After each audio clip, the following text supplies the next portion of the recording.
All right, welcome into the Turf Tapes presented by Off the Wall. My name is Trey. We'll be hanging out this evening. We're in the midst of arena football season. We've got week 4 AF1 kicking off tonight after the stream. Got week 5 of the NAL kicking off tonight as well. We've got IFL starting their week 3 tomorrow on Friday. So we're deep in it now. What a time to be alive. And we're here with all of you this evening. So we've got a good game picked out for you from the mid 2000s that featured a couple franchises that I know people would love to see come back, some iconic franchises that we'll discuss here in a bit. Also have a special guest joining us this evening, but before we introduce them, please make sure you're following Off the Wall on all of our socials, Instagram, X, Twitter, TikTok, all the things and stuff. Make sure you're giving us a follow on there. Let's see if I get this right here. Nailed it. I was directionally challenged last time and I kind of screwed it up. So right there, give us a follow if you're not already. And we're also streaming live on YouTube, X, Twitch, and with the replay being made available on Evergreen now. So that's super exciting partnership that I've been working with them for a little bit on. We were finally able to make it happen. So hop in the chat. Let me know what platform you're watching from, if you're watching live or watching a replay in the future. Still comment and do all the things and stuff. Make sure you're subscribing, liking, most importantly, peer pressuring your friends into doing the same, because that's what friends are for. Bully your friends into loving arena and indoor football, because if you don't, who will? So if this is your first time joining the Turf Tapes, welcome. This is something we created to be able to really lean into the fun community aspect of arena football and live stream some old arena and indoor football games and just talk shop about the sport, the teams, the players. The chat usually brings some good questions, some good comments, some really good hypotheticals. So I feel like tonight will be more of the same. So I'm excited to get things going. So if you got something, if you got a hot take, if you got something about Omaha, they had a whole kerfuffle this morning, throw it in there. Let's talk about it. Don't be shy. We don't have to just focus on tonight's game. We could just talk shop with everything. But let's introduce tonight's guest. I'm very excited to have this gentleman on. If you do not follow him on X, you need to do so immediately. He's a great follow and a great spokesman for all things football. His name is Omar-Rashon Borja. Omar, welcome to the Turf Tapes. How are things in your world? Great. I mean, even better now that I'm on Turf Tapes. I mean, thanks for inviting me. And like I said beforehand, well, two things. Thanks to my wife for letting me for a couple hours just to watch old indoor football. It's funny because like before I got married, like I collected a bunch of old college football broadcasts, and like now during the off season, finally like dusting them off a bit. So you know, she's a bit disoriented. Like maybe sometime 1989 Army Navy games on in the projector in the living room, and she just a little bit confused. But also too, like what's better than just watching football with your internet friends or your friends in person? Any people that you share common interests with. It's a great time. Absolutely. Yeah. I'm stoked to have you on. I'm stoked to pick your brain about the world of football in general, not just arena, but I know you're really into college football. So tell us a little bit about some of the stuff you do with college football and spring football. Yeah, so I'm mostly a college guy, mainly a college guy in terms of covering it. I guess fandom too. First started watching college ball, I mean, when I was 6, but I mean, I mainly cover college, mostly the group of 5. And I think for any group of 5 or FCS fan, which I also do a bunch of FCS coverage, any group of 5 or FCS fan, I think indoor football and spring football, but mainly indoor and the arena circuit is the best place for diehard group of 5 FCS Division II fans, because that's where you see most of your guys popping up. And I don't mean that as a slight to any of those guys, but you get to see a lot of the talent that gets overlooked by the scouts in those leagues. And I think that's part of the joy that I've come to find lately in covering the indoor game, which I've got my Gladiators shirt. That's kind of what rejuvenated my indoor football league fandom, because I mean, I guess my first indoor football game was watching the New England Surge back in the old, Continental Indoor Football League days back in 2007. Okay. Then we moved to New Mexico, ended up watching the New Mexico Stars, became a fan of them. But my fandom kind of went away as the Stars dissolved. And then when the Gladiators came, I started watching them again, and then just kind of fell in love. Kind of became a tradition. Coming back from college and watching a Gladiators game every single summer before I'd have to go back to college. It was a tradition. And so that's where I've come to like fall in love with the indoor game, and realizing that a lot of the guys that I loved watching in college ended up in the indoor and arena league. Guys like Lamar Jordan, who had a stint on the Spokane Shock. and just so many other college guys. And it's even happening like really recently. Like I don't really watch the National Arena League, but with the Carolina Cobras and the Columbia Lions last week, like James Summers, a guy that played quarterback at Carolina 9 years ago, I'm like, wow, like this guy is still playing pro ball. Like, Yeah. so I guess that was a long roundabout way of saying, like, if you are a diehard college fan, and I guess you want to go into like remembering dudes mode, like watching these leagues is definitely the way to go. I mean, you don't have to have a favorite. Fun football. You get to see like, just old college names, and these guys, a lot of these guys just don't disappear. They show up. I mean, they show up to play. They're just looking for their chance, but it's just great to see guys just continue to work towards their dream. Yeah, what's better than sitting around just naming dudes? Nothing. Nothing. And yeah, and Chad, I'm not joking. Go give him a follow. He's a delight. He's good for a really good throwback on your timeline of a random football player or a random jersey aesthetic or a team from a forgotten era that'll fill you with nostalgia you didn't even know you had. So, yeah, I'm thrilled to kind of talk ball with you. Let's dive into tonight's game. This will be a fun one. It's a clash between the Tampa Bay Storm and the Cleveland Gladiators from the 2015 AFL season. Received a couple requests on socials for something from the mid-2010s. So here you go. Off the Wall Turf Tapes is for the people. I have not watched this game. No clue what's going to happen. Obviously, we can look up the end result, but no spoilers in the chat. No spoilers. Yeah, we're all in this thing together. Omar, are you ready to roll and kind of get this thing going? Yeah, absolutely. All right, sweet. Let's dive in here. See if I can remember how to do this. All right, screen share, yes. I think it's great though. I mean, with the Tampa Bay Storm. I guess like a question I have just before we start, like, wasn't the Sioux Falls Storm? They were originally an AF2 team for the Tampa Bay Storm, right? Am I getting my facts wrong? I'm not sure. That's a great question. I'm sure some folks in the chat might know, but that might be a good little piece of trivia to look up. Let's see. Oh, Dustin Fox. Wow. Storm.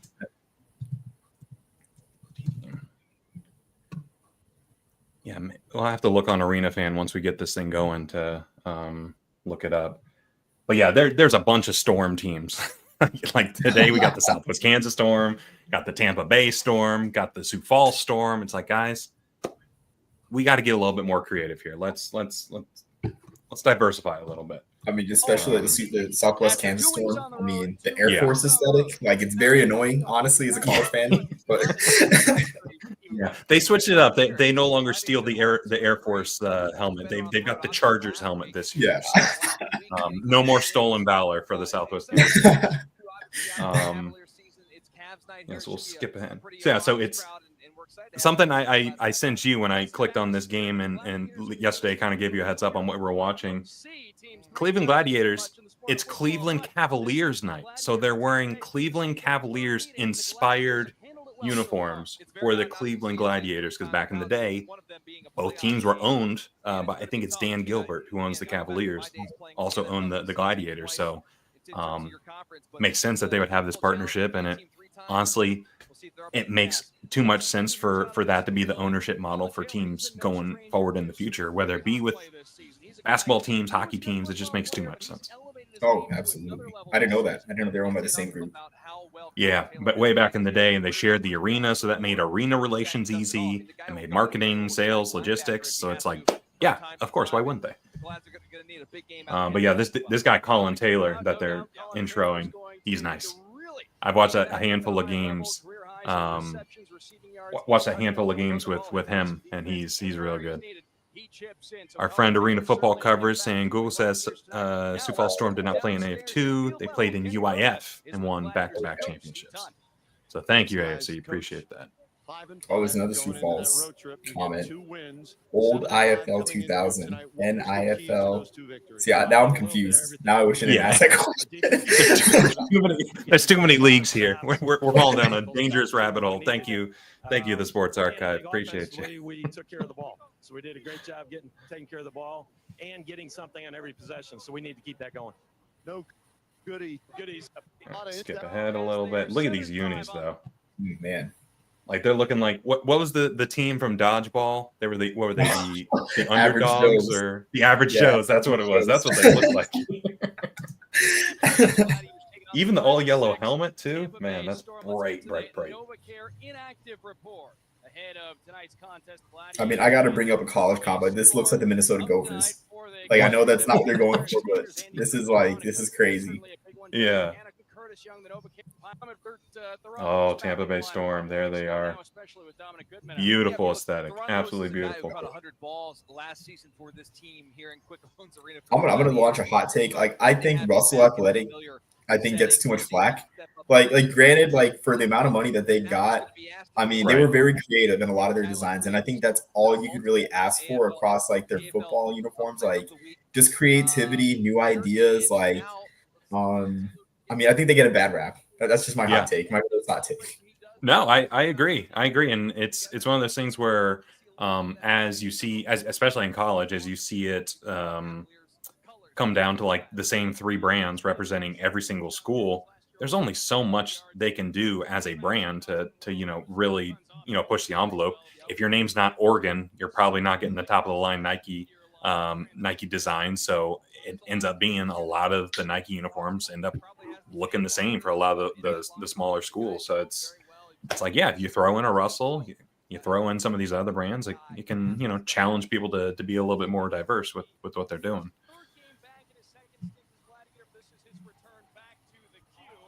I will say I'm a sucker for a good script logo. Like, I think that's what a lot of the indoor, and I know granted it's because of the financial troubles of a lot of these leagues why there's not good script logos where you got borrowed turf and everything. Like, but man, like I'm a sucker for a good script logo. Like we need more script logos in the 50-yard game. For sure.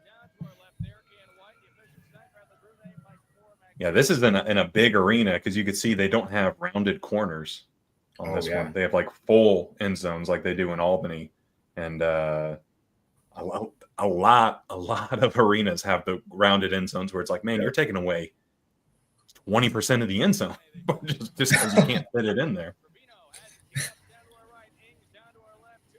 All right, here we go. Gladiator Storm kicking off week 13 of the 2015 AFL season.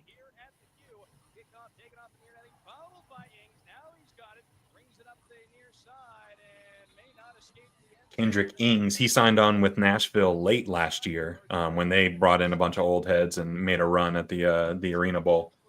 So, I mean, this was 10 years ago. So he decided, you know what? I got one more in me. Let's go. Let's make it happen. Jason Boltus, this guy was pretty good too.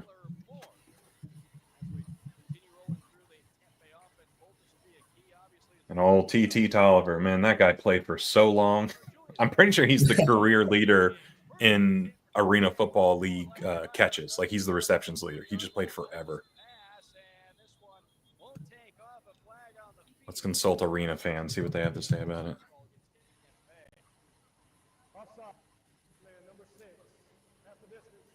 Player records. Yeah, that's what we want. Career receptions. Yeah, TT Tolliver's number one. He played from 2003 to 2018. How many catches do you think TT Tolliver has? Let's see. So that's 16 years. Yeah. Probably about like 115, 120, maybe like 150 per year times 15. About maybe like 2,300, 2,200. No, 1,200. I thought you drastically undershoot it, but you went way over. No, 1258 is the all-time leader in receptions. He let's see what he had. The most he had in a season was 127. 127. So he had 100 and 1, 2, 3, 4, 5, 6, 7 different seasons. So pretty prolific for a pretty long time. I mean, I think it's good when you got guys like Tolliver staying in the league for a while to build some star power. And I think I really think that kind of helps the perception of these leagues where it's like there's star power. This is a place to, I guess, stay. You know, everyone wants to go to the NFL, right? But You can build stardom in your leagues, and it just kind of sucks because I feel like the only time you see that is with kickers. Like the only guy that I can think of like right off the bat is like a long time IFL guy is like Ernesto Lacayo, right? Yeah. A kicker. But I think that's just great for the league when you have star power, when you have guys that stay for like a long, long time, you know, guys that could give it a go, and I'm sure they want to give it a go, but this is where they're comfortable at. So right, yeah. Yeah, the sports archives. Did we just miss something? Fan just get laid out? What did we miss? We're over here chatting it up. Oh, we missed it. Dang it. All right. Well, we'll be dialed in here. We'll miss it again, Sports Archive. But yeah, I agree with your point there about it, you want some of the longevity. Like, I think a perfect example is someone who just came and went in the league literally last week, Rakeem Cato. Right. He joined the Nashville Cast last week, played pretty good, almost pulled off a win against Albany. He was released a day and a half later. So it's like, I really released him. Oh my gosh. Yeah. I mean, so it's like, man, what's the deal? Like, is he just a not so nice person behind the scenes, or like what's the deal? So it's like 1 year rentals aren't great, but let alone a 1 game rental. Like, Nashville's probably, I wouldn't be surprised if Nashville struggles this week because they're going with a entirely different quarterback again. So that's going to be a tough one for Nashville. I mean, shoot, Cato is pretty much like have arm, will play. I'm surprised that he was playing TAL ball, honestly. Right? Just for the quality that he had. Like, kudos to him, like continuing to play ball. But man, yeah, and like I said, he played well. Like in his first game, he scored 21 points in the first quarter. Like, he came out hot.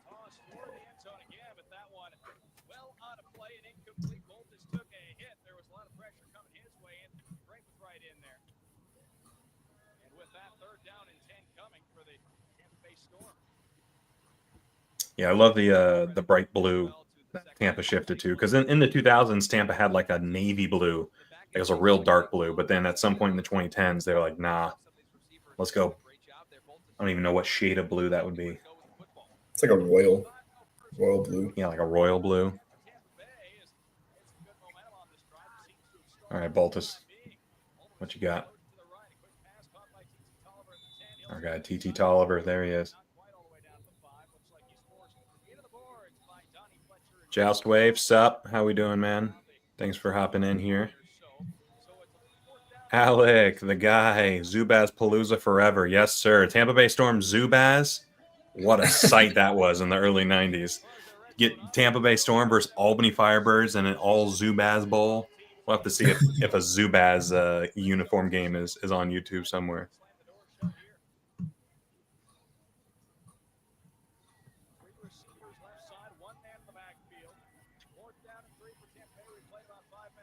Oh, okay. Oh, Was that by design? Yeah, it was 4th down too. What was he?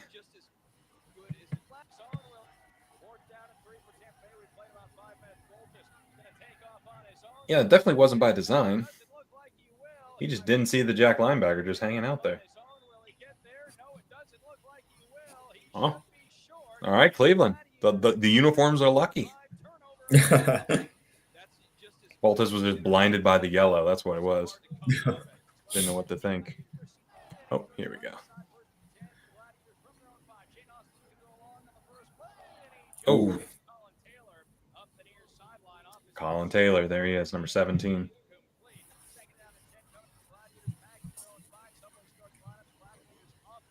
Yeah, Tampa Bay Storm is one of those iconic franchises where we got to figure something out. Like, we got to figure out a way to get them back, because they are just such a legacy franchise.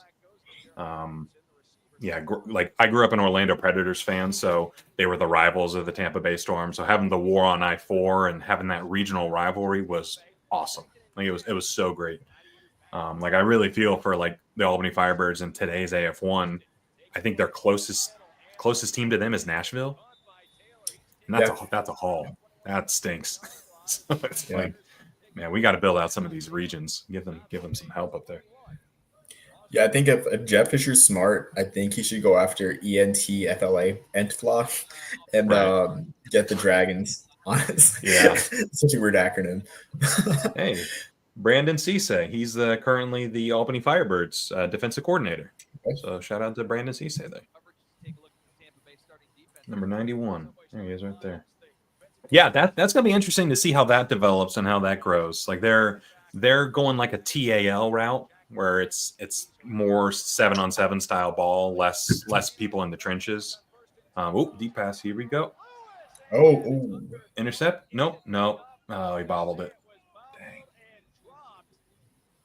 But the TAL and the INTFLA, as you mentioned, I think it's interesting because I've chatted with a handful of folks like on the agency side and that deal with the interpersonal, getting players on teams, and the biggest pain points that they talk about are linemen and kickers.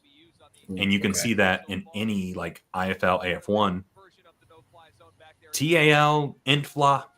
They don't have kickers. They only have one lineman, so it kind of alleviates the hardest position for them to fill. So I think it's an interesting approach to the problem there. it's funny you mentioned kickers because I remember the Gladiators back in 2021. I forget the guy's name. They're their backup quarterback, kicking field goals. This is before Lucayo, of course, but man, they tried it once, and I think he kicked it almost like barely over the lineman's head or like straight into his back. I got to find his name because I know he played ball. I know he played college ball at Robert Morris, but it was just really really interesting. Yeah. I mean, there's some players that you'll see tonight in the NAL. I don't think Shreveport or Idaho has a kicker on their roster. Oh my gosh! Wow. I don't think they have a kicker on their roster. Like Shreveport always goes for 2, and they have like a DB doing kickoffs, and like the same thing with Idaho. I think that one of their DBs or a wide receiver does the kickoffs for them. So it's like, man, is that by choice, or you literally just can't find anybody? And it's weird because there's a limited amount of roster spots for kickers in pro football, but I mean. Yeah. I don't know how you can't find a local kicker. It's really weird. You think you'd be able to at least find somebody that has kicked a ball before in their life, and you can immediately tell. After the stream when Shreveport, Idaho starts, encourage everyone to go check out Shreveport, Idaho. Go check out Billings, Washington on Evergreen now. Go support the league, support the teams. You can immediately tell if a guy has ever kicked before, just by the way that they. By the way that they kind of line up and big sack there. Adam Snow from the World of Football checking in here. Adam, hello. The fact that the Gladiators were so cool and donned Cleveland Cavaliers colored uniforms, chef's kiss. Yes, indeed. These things are blinding. They're so yellow. Look at Cisse come down. I got that guy's name, Caleb Lewis. They had our backup quarterback kicking field goals, Caleb Lewis. I don't know where he is nowadays, but yeah. Caleb Lewis.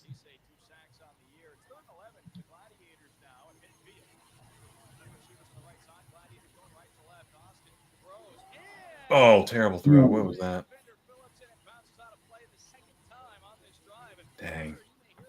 Jousway, really good point here. You can assume they let every guy on the roster have a shot. So if a guy kicks weakly on the team, the rest were probably worse. That's a good point.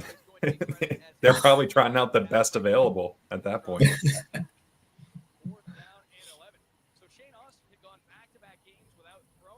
All right, so back-to-back 4th downs, 4th and 11. This is a long one. Speaking of no kickers. Slight little hold there. That's for the best. Yeah, definitely. He's gonna act like he did that on purpose. He's like, yeah. I wanted the better field position. Yeah. Attaboy Burden. AF1 fan 2004, classic AFL. That's right. We do it for the people here. Alec, Iowa State. Facts. Facts. Iowa State meets Minnesota. It's somewhere in between there.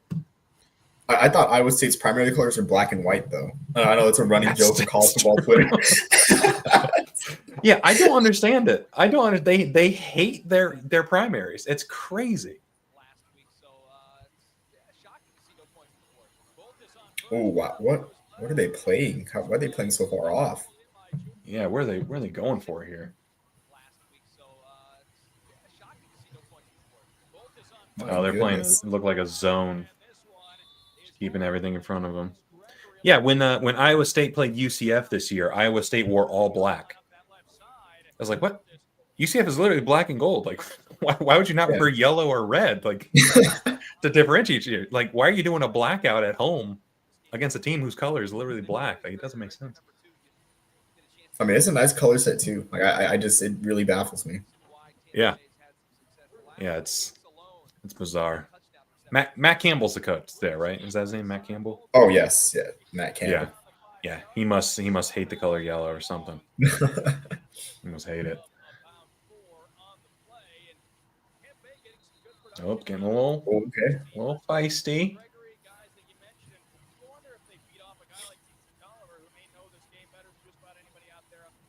Oh, dang!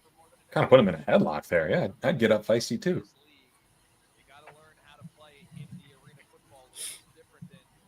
Wonder how hard it would be to find one of these jerseys, like one of the Cleveland Cavaliers inspired ones.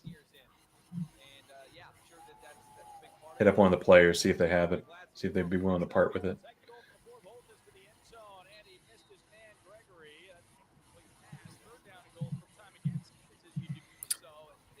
I just spotted. Oh, I'm sorry. No, I was gonna say we're heading towards a scoreless first quarter, so I might have chose a stinker here. This might be an awful game.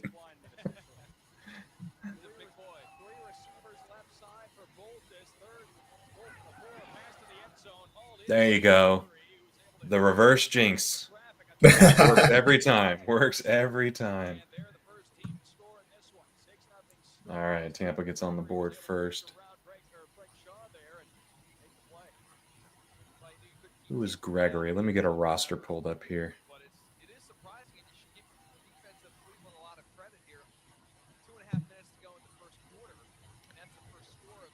2015. Julius Gregory. Finished the 2015 season with 98 catches for 1,000 yards and 27 touchdowns. Wow. He went to Shaw University in North Carolina. Okay. Nice HBCU. Yeah.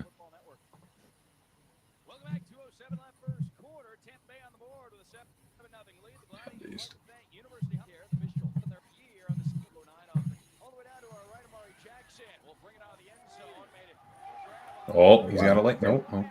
Look at him go.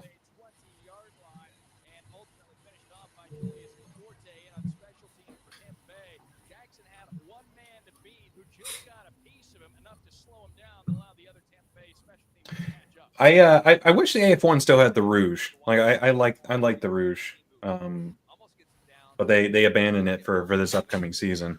I get why they did it, but I thought it was an interesting little twist on the kickoffs. I mean, I definitely agree. I mean, I miss it too. I feel like the more gimmicky the scoring, and I feel like we talked about this before with the 4-point conversion too. Like, yeah, I mean, like that's just eyes on the league that wouldn't otherwise be on the league. Because what other league would you have? Of course, I'm going to bring up the 10-point comeback. It 10? However many points? Albany versus Billings last year. Like, that is one of the greatest finishes in sports history. Like, period. Yeah. Like, I'm not even trying to exaggerate. No, it is. It is. Like, I think it was they were down by 10, scored.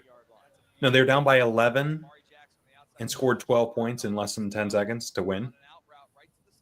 It's like that was the game of the year last year, and now you took away what made it the game of the year. Like, I get it though. Simplifying the rule set makes it a little bit easier for the common fan to become a fan. when I spoke with Gary Compton a few months ago on Off the Wall. Go check out that show if you haven't already. But spoke with him about the rules and whatnot. And something we talked about was it's kind of like the sports bar rule, where if it's on TV and there's no sound, can someone who's watching it for the first time understand what's happening? If you can't answer yes or no, if the answer is no, you probably need to simplify the rule set a little bit and make it a little bit more like normal football, for lack of a better term. That's a great point. But I also think too, how many sports bars are going to be on Vice TV? And I'm not punching down at the AF1. I'm not punching down. No, I get it. Yeah, they just gotta. I feel like they gotta read the room. It's like, and also too, like, man, like with the Rouge, I feel like it's a pretty simple concept. Like you kick the ball through the goalpost, you get points for it. Like even me, like I was unaware that the Rouge existed when I came back to getting into indoor football. But then like after the first one, I'm like, oh, we got points for that. All right, right on. You know, it's like not a huge stoppage of play. You know, and plus, like I think probably one of the greater moments in the Gladiators IFL history was the walk-off Rouge against, was it Massachusetts? It was a home game. It was one I couldn't attend, but we had a walk-off Rouge. Amazing. Like you're just taking away moments like that, honestly. Yeah, like, right. Yeah. It's just it was funny to tune into a game, and like I think last year it was Albany, West Texas. Like before either offense hit the field, the score was 1-0 because of a Rouge. So it's like that's pretty funny. It's 15 minutes left in the first quarter. The score is 1-0. It's like, all right, cool. That plays. But yeah, like I said, I get why they needed to simplify it if they're trying to grow the game and make it a little less confusing. Fair point. Sports Archive. I feel like that's the least of someone's problems, trying to figure out what the hell is happening. Yeah, fair. It's just funny you say the sports bar rule, but it's like there's vertical motion. I mean, like, yeah, that's fair. Yeah, that's true. That's true. Yeah. You still need some of those things that make it unique, but just not as many unique things. Ooh, he caught it against the boards. Oh no, this guy spilled his beer. Oh no.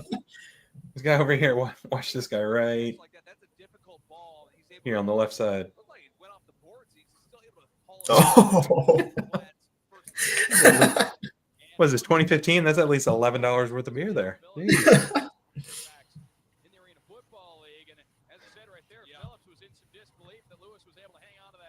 All right, 1st and 4, 1st and goal.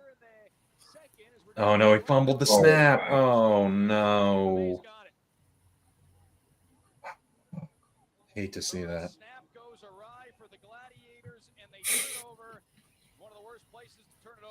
Oh, that's awful.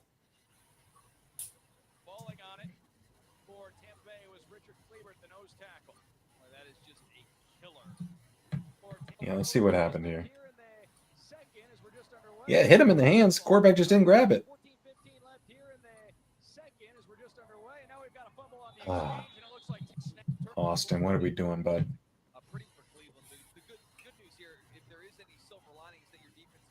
Oh, and his lineman kicked it towards Tampa Bay. They had no shot. They had zero chance of recovering that. Look at Richard Kleebert. Attaboy, Rich.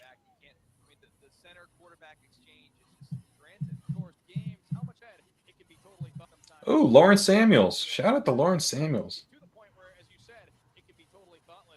Lawrence Samuels, all-time great Ironman player. He's another one that played for like 15 years, both sides of the ball for most of it. He was so good. Yeah, the guy. There he is. Wide receiver linebacker, I think, is my favorite position in all of Ironman Arena football, just because they're big-bodied wide receivers that they can't travel too far as a jack, but they can, swap passes at the line or, get to the quarterback if he tries to run. Like some of my favorite. Ooh. Oh no. Oh my goodness. No, Gregory, what are we doing? He was too open. He was so open, he was nervous. Oh my. There's nobody within camera shot. There's at least 15 yards this way, 15 yards this way, 15 yards. Like, there is nobody. Oh.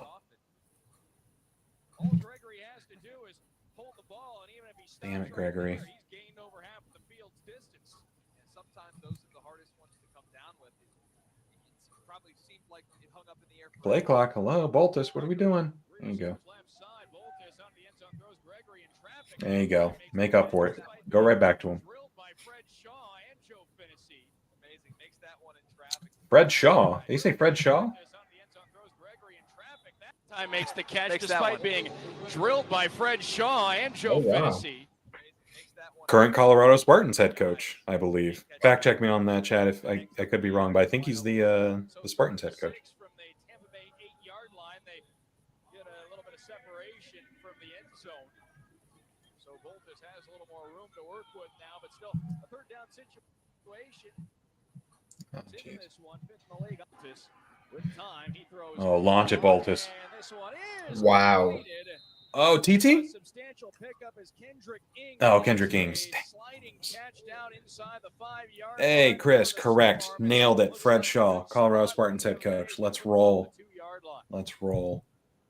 So Ings picking up his teammate Gregory. Oh, what a bomb.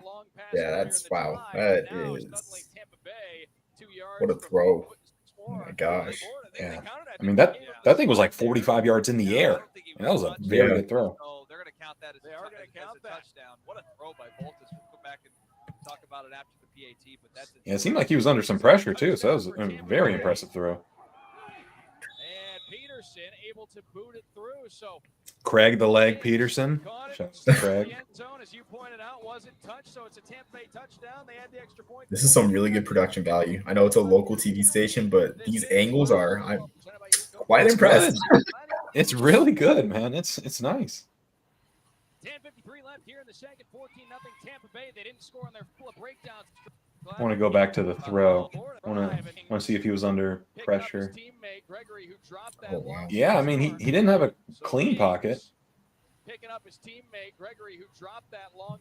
It's a hell of a throw by Jason Boltus. Oh, here, of course, they show the replay as soon as we go back.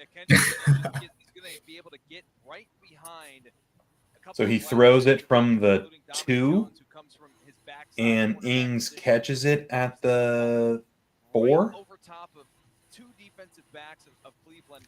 Do the math here. 3. Yeah, it's 45 in the air. That's crazy.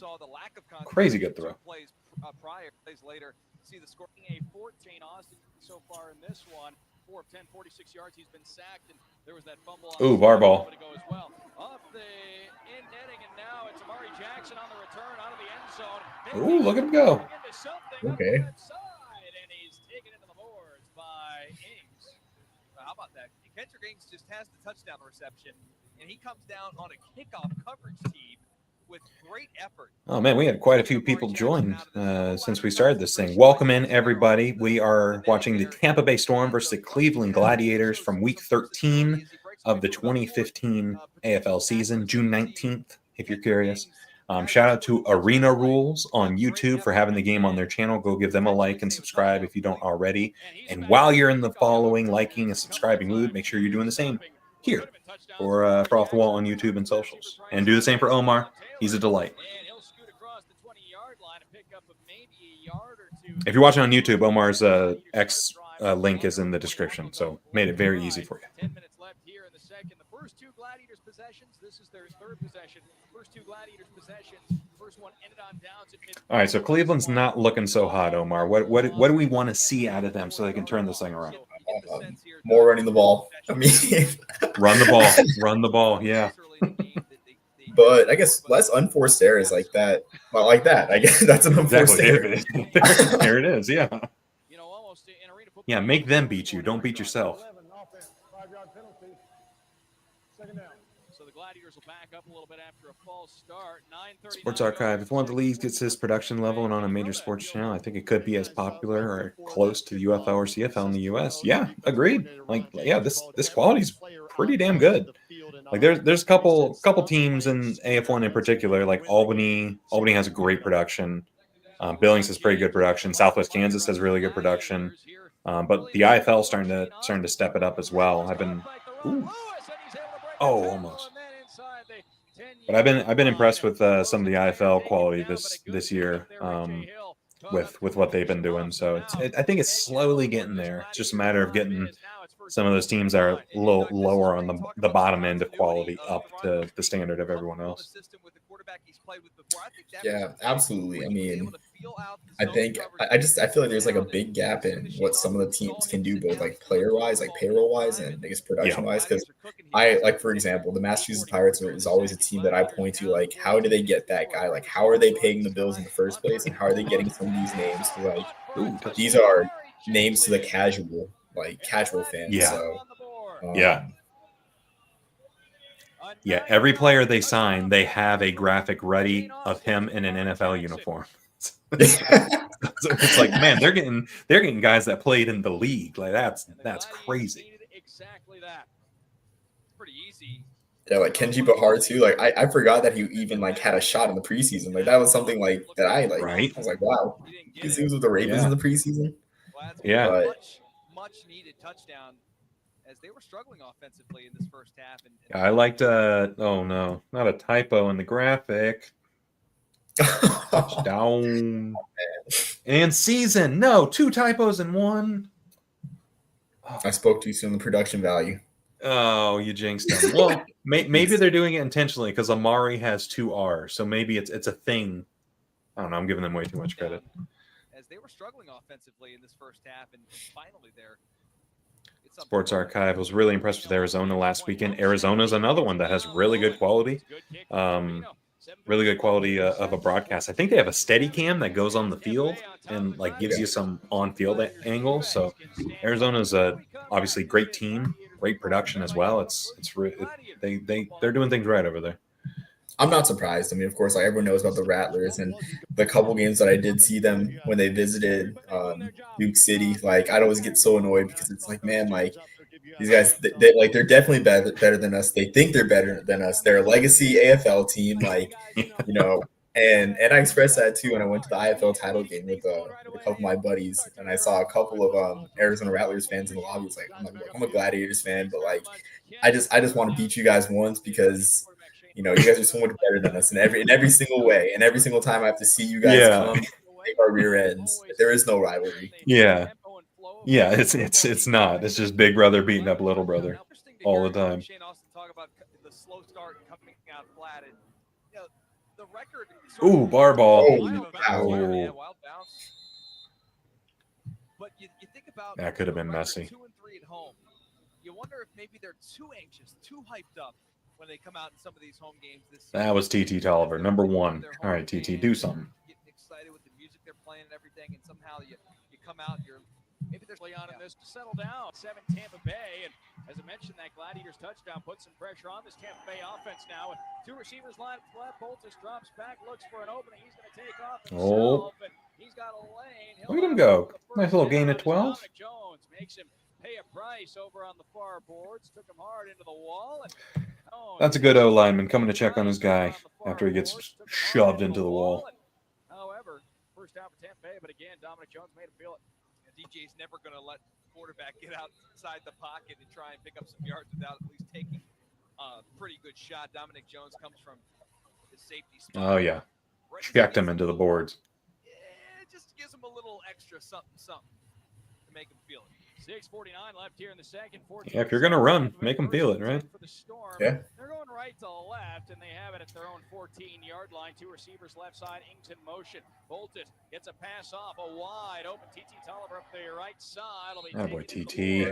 Around the 10-yard line, Donnie Fletcher angled him to the boards, but it was Tolliver who uses some of those veteran smarts to find a seam and pick up some yards after the catch. And I think the Gladiator secondary is giving a little bit too much respect to Ings, who got behind him for that last touchdown.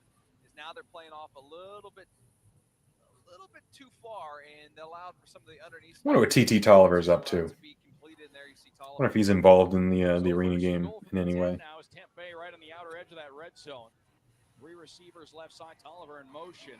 Boltis to the end zone. Tolliver opening. There he goes, Down TT. You could see that one coming before the ball. Look at him go. Hands of Boltis. That's a mismatch. You got a safety in Dominic Jones coming up here against one of the more talented receivers in the entire league. While I'm thinking of it, I'm gonna get on my soapbox for just a second here. This drives me insane. Having an O lineman in at running back, I understand it. You need the additional pass protection. Running back usually pass protects anyway, but to me, that takes away any illusion of potentially running the ball or having him go out for a pass. You know, this guy is like, if they hand it to him, it's going to be like on the 1 yard line or something. Like, it's going to be super close. So it drives me insane because, like, at least give the illusion that you might accidentally run the ball. Like here, it's like, okay, you're obviously passing, and I don't know. It drives me a little crazy. I agree. I definitely agree. I also feel like that's more reflective of just the state of, I guess, pro football 2015 versus now, where, I mean, you want quarterbacks that are elusive, you want quarterbacks that are active in the run game, and arena football, of course, was, you know, pass. I mean, that's the draw of the game, really, frankly, just numbers on the board.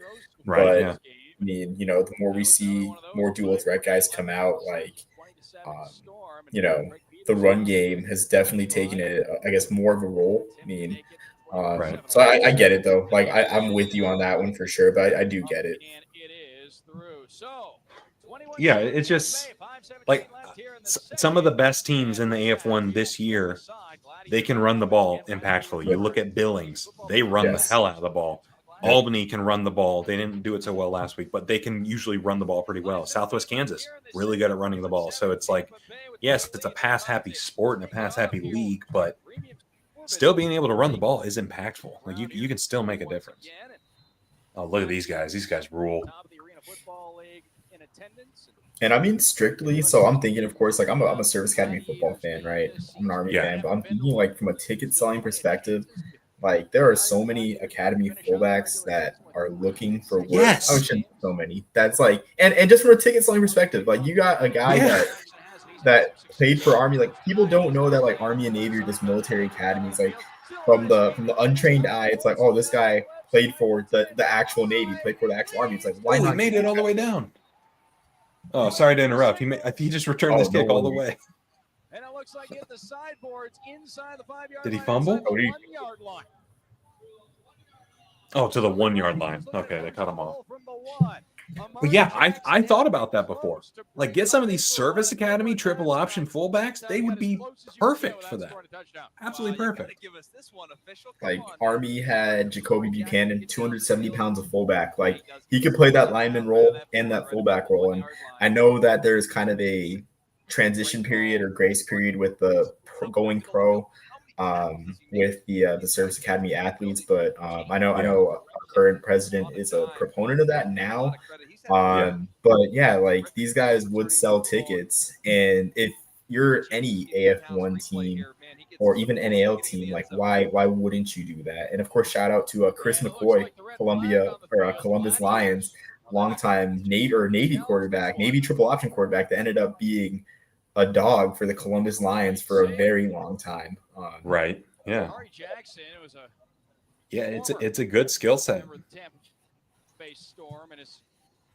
Yeah, and this is something where you in the AF1 specifically, you see a lot of shotgun. Where, like, in the past, you don't really see a lot of shotgun in old AFL.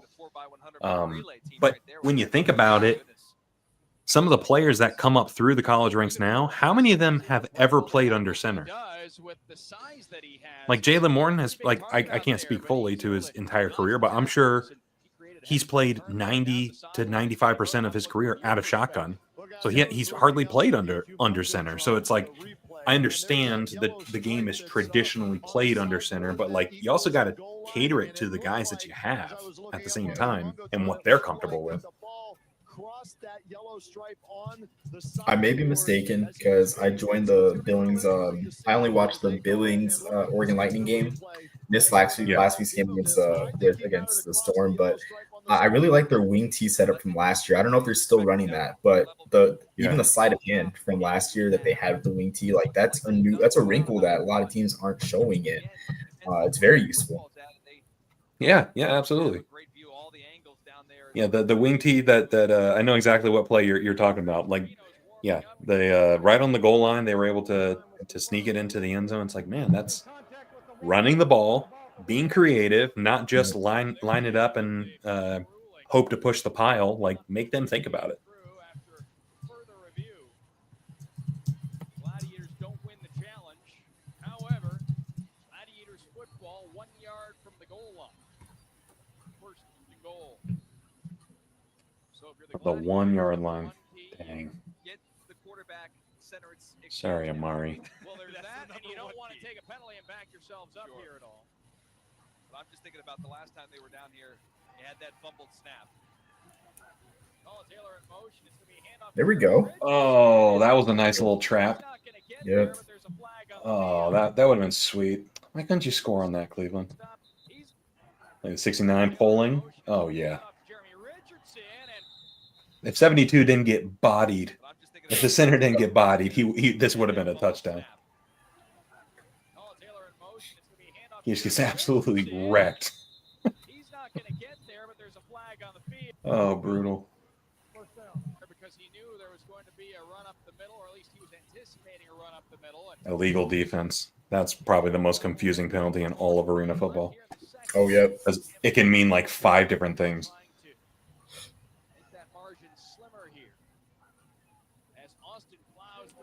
Look at the tush push. There it is. Oh, there we go. Camera lost him. Let's go.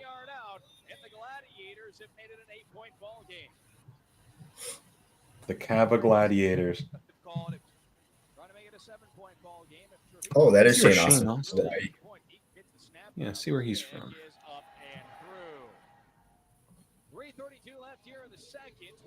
We got Cleveland Gladiators 2015 roster.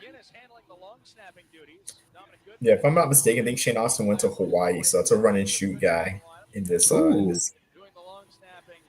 Yeah, Hawaii. And I think, I think I had his autograph in a notebook. Forgot what IFL team it was, but I remember seeing him. I forget what team it was. I think it might have been like the Wyoming. Were they called the Cavalry? I think it was a team from Wyoming. Something like that. Yeah, so I did see him play back when the New Mexico Stars existed in the early 2010s. So I would love to see run and shoot guys in Arena Football 1 NAL. I think the lone run and shoot guy out of Hawaii is Braden Shager. He looks like a UFL guy for sure, but I mean, if that doesn't work out, I mean, I'm sure him doing a couple of years in AF1 would be great. Right. Yeah. Who is the Hawaii quarterback that transferred to San Jose State? Is it Chev? Yeah, Chevin Cordero. Yeah, Chevon. I liked him. I liked him when he was at Hawaii. I didn't get to see much of him at San Jose, but I think he's on a UFL roster, right? Yeah, I think he's opening, or no, it wasn't opening day starter, but yeah, he's backing up Wilkins for St. Louis. Wow, onside. Wow, ooh, almost recovered it.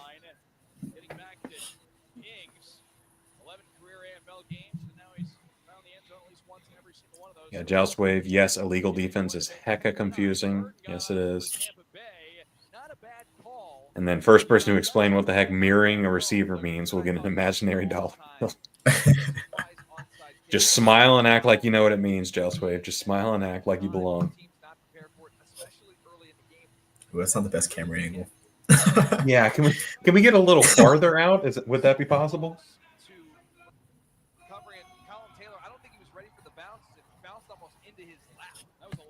All right, let's onside kick. You can hardly see the ball. Pretty good kick. Yeah, they just didn't execute on it. Okay. Ooh, down at the 2. Okay. Might see a run here. Maybe. That'd be electric.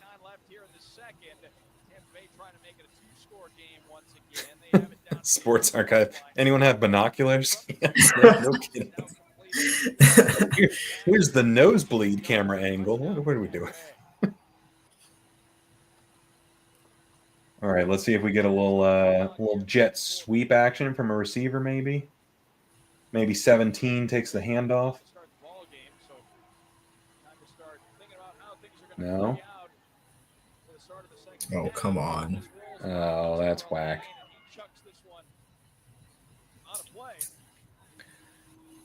It's so hard to pass the ball at the 2-yard line in arena. Like, just try running it. Hasn't had his number called. Carry the ball. And when he stays on the field, makes you wonder. I feel like you got to do like a wide receiver motion into like an I formation type look and then hand off to the receiver as he's in motion here. Like, I feel like that's what they need to do. I don't think they will, though. No. Of course, when in doubt, fade it out, right? Right. Fade. What a cop out by the goal line. Fade to the tall guy. Classic play call. All right, down to the one. Oh, they're called timeout before the 1-minute warning. Good clock management, Cleveland. There you go. There's Ron James, current head coach of the Northern Arizona Wranglers. There he is. Still in the game. Oh, okay. Something different. Oh. Come on, TT. Take the handoff. No. Oh, false start. False start. Call it. That's actually not a bad thing for the offense there. Give them a little bit more room to operate. It's not the worst thing in the world. So now Tampa Bay backing up a little bit. 4 to goal to 7. And you saw they were about to pass the help them a little, especially. Wow, looks like they are like the kicking unit. Oh, they're going to kick it now. Okay. So they're going to try and get the points here. Interesting call. Try and make it a 10-point ball game. Okay. Timeout call. Craig the leg. So Gladiators down to 1 timeout. There's 1:17 left here in the second. Want to try and Him practicing kicking for a solid 45 seconds. All right, here we go, Craig. See what we got. Ooh. Ooh. Looks like it's good, and it is. He got it. 24-14. Attaboy, Craig.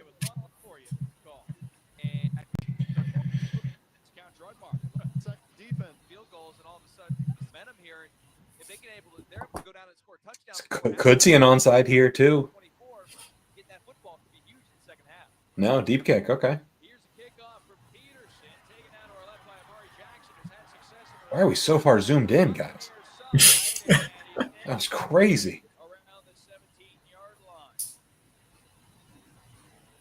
All right, now we're down to the 1-minute warning. All right, do some skipping here. Oh, hell yeah. We got trampoline guys here. It's Cavs night here at the Q. You see the Spirit Squad, the Spirit Squad out on the field, showing some of their talent. I don't think I can do what they're doing, Doug. I don't think so either, Doug. Hell yeah, that's awesome. Pretty impressive what they're doing out there. I would pay to see you jump on some of these trails here and quickly Come to quarter over first and real kickoff. All right, Shane, do something. Do something here. You got 1 minute left. Let's make it happen. Left to right, 2 receivers left side.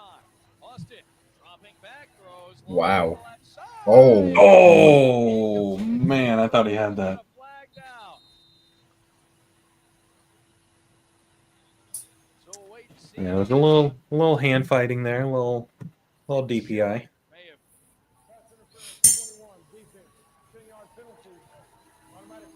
That's indeed the case. Tim Shelley, a little too much contact. Tim Shelley. Officiating through, and Austin again going to Lewis. You can see that comfort level. Tim Shelley from Fort Valley State in Georgia. Okay. Fort Valley State. Another good D2 HBCU there. No, Emmanuel Wilson for the Packers played there. Had a pretty solid year last year. Where is that? Fort Valley State. Handoff to Oh, beautiful draw play. Wow. Oh, there you go. Good pickup on first down. Kenny Rhoda could run up the middle there by Jeremy Richardson. Yeah, guys, I just talked with head coach Steve Tunn. I said, do you want to score as quick as you can here? Or would you... Go back, take a look. Down the field, all of a sudden now good things happen. You get the penalty. We're in, Oh, yeah. That's the stuff. Yeah. See? That's how you can incorporate running game into the arena football game. Run up the middle there by Jeremy Richardson. to chew up a little of both, but if they give us... Okay, little hurry up. Okay. Use the clock and then try and score. Here's Austin over the Oh, touchdown, Colin Taylor. There he is. Gladiators for 15 yards. Took a little bit to call his name, but Taylor. we got there. Taylor. Put 6 on the board. The Gladiators pulled it within 4. But still, 24 seconds left on the clock. That's a lot of time.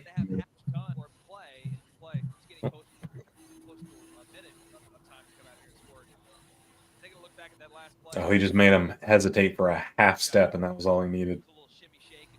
The extra point try from Trevino is good, so now it's just a 3-point ball game. That field goal on Tampa Bay's last drive is the difference maker now. I just looked in. Colin Taylor caught one pass for 3 yards in his career at Indiana. Look at him. Wow. Look at him. Yeah. What a story. What? Yeah, what happened? Like, why he just suddenly blew up? Jeez, this year in 2015 he had 144 catches for 1,600 yards and 43 touchdowns. My goodness. Wow. Oof. Touchdowns. We talked about that in our pregame lead and the success that he's had this season, and they need him to keep it up. He's been very, very reliable. All right, launch it, Cleveland. Launch it. Gladiators have the 7-5 record they have right now is Trevino picks it up from our left down to our right. Ings set to return. Kendrick Ings out of the end zone. No. Oh, Colin Taylor going down, making the play on kickoff. Let's go, Colin. Who else but Colin Taylor in on the special teams tackle? Dangerous spot to be in Tampa Bay. Kickoff, so now What was the penalty? He stepped out, went back in, and came back out again.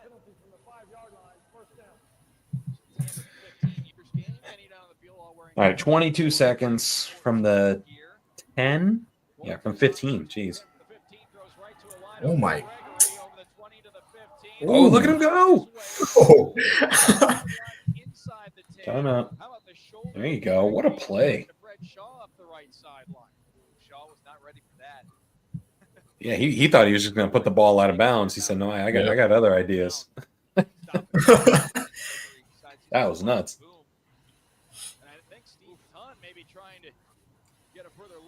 Oh, yes. Let's go. Let's see it. Inbounds. Lowers the shoulder. Woo. Good Lord, man. All right, Tolliver, motion left. Too late. Oh, we got the DPI. Wow. Pass intended for Tolliver. We're down to 9.5 seconds on the clock here in the second. Tampa Bay nursing the 24-21 penalty announcement from field level. Tolliver again. All right, DPI, call it. Clock operator, please put 13 seconds on the clock. So you notice they put time back on the clock there? That was an old loophole that an old AFL coach took advantage of before they made that rule, where like they were up by like 4 with with 10 seconds left, and so they ran a play. They'd intentionally DPI every receiver, have them accept the penalty, and then intentionally DPI them again just to burn the time off the clock and end the game. Oh, wow. Yeah, so like they had to make that rule because someone explored that loophole. So they put the time back on the clock in those situations when it's like under 30 seconds or whatever it is. Is that still a rule like nowadays, or? I would imagine it is. I'm not sure what the verbiage of the modern day AF1 rule book would be on that, but yeah, it's crazy. Like every loophole you can think of, these coaches thought of it, and they had to get very specific with the language.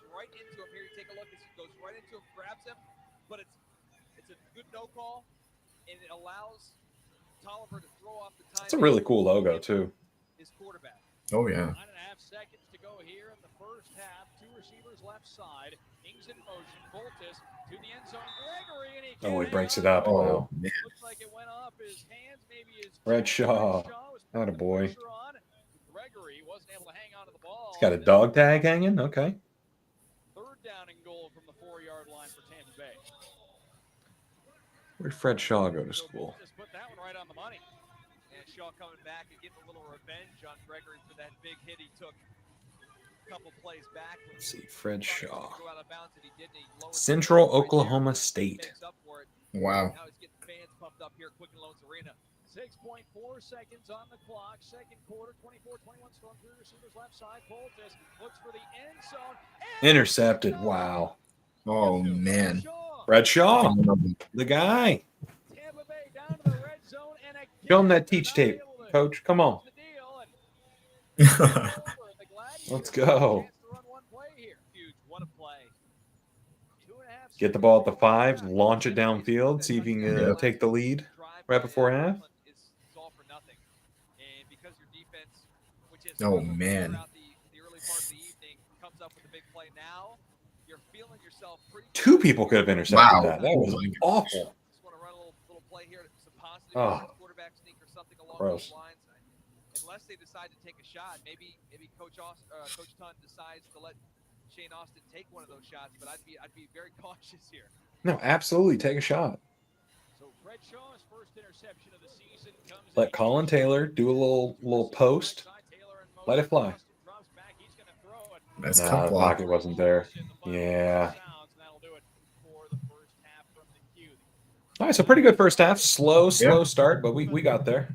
With the big man, bringing it, playing Skip ahead a bit. Set to begin the second offense. in the foot. Can't give up that big play field of the second half. I love looking at the people in the front row of these games. Yeah. Big play. Like, look at this guy right behind him. The camo jersey, the wide receiver gloves. Oh man. My guy Not has the a gloves.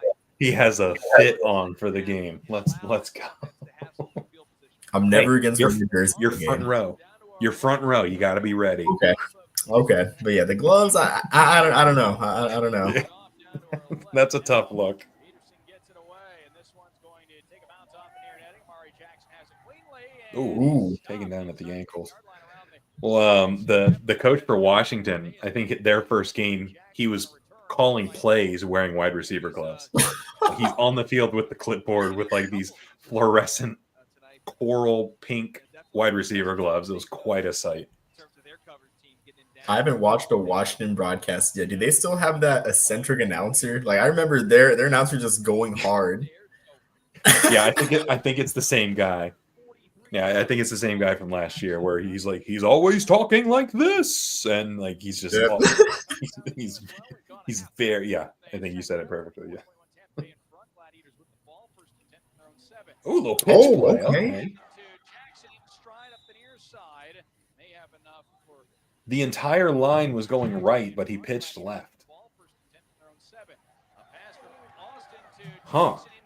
Okay. So it was kind of like an extended option play in a way. No, that was a forward pass technically. I would love a better angle for this. I mean, Yeah, right? best angle. Yeah, go back to that Wile E. Coyote cam from Yeah. before. Let's get the nosebleed view.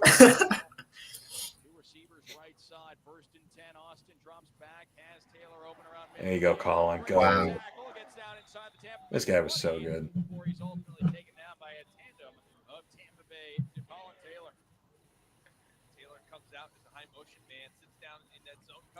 A little hitch route. Giving a little bit of respect to Colin Taylor, who has earned it certainly this season with the year he's having, and that's where he makes his money right over there over the middle.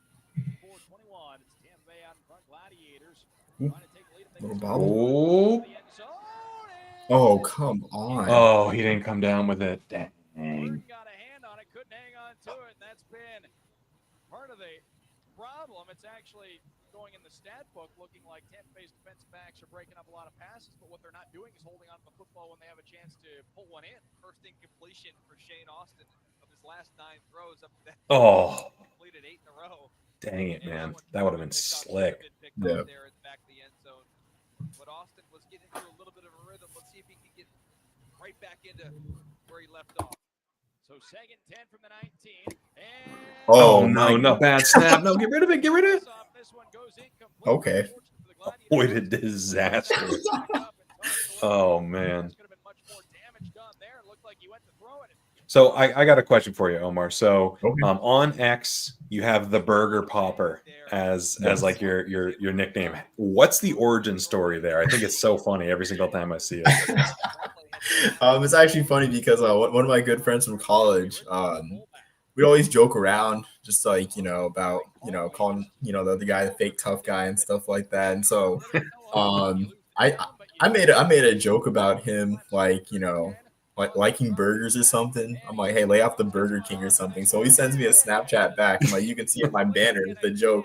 He's like, yeah, if I'm the Burger King, then you're the Burger Pauper. So he's like, so up your game, boy. And I'm like, man, that is so funny. Like, pauper's not a word you use like that often. No. Everyday life. So I'm like, that's gotta stick. Yeah, it is very funny. Shane Austin, that's now If I'm the Burger King, you're the Burger Pauper. So 4th and 10 coming for the Gladiators. Al Phillips came into this game 27 pass breakups.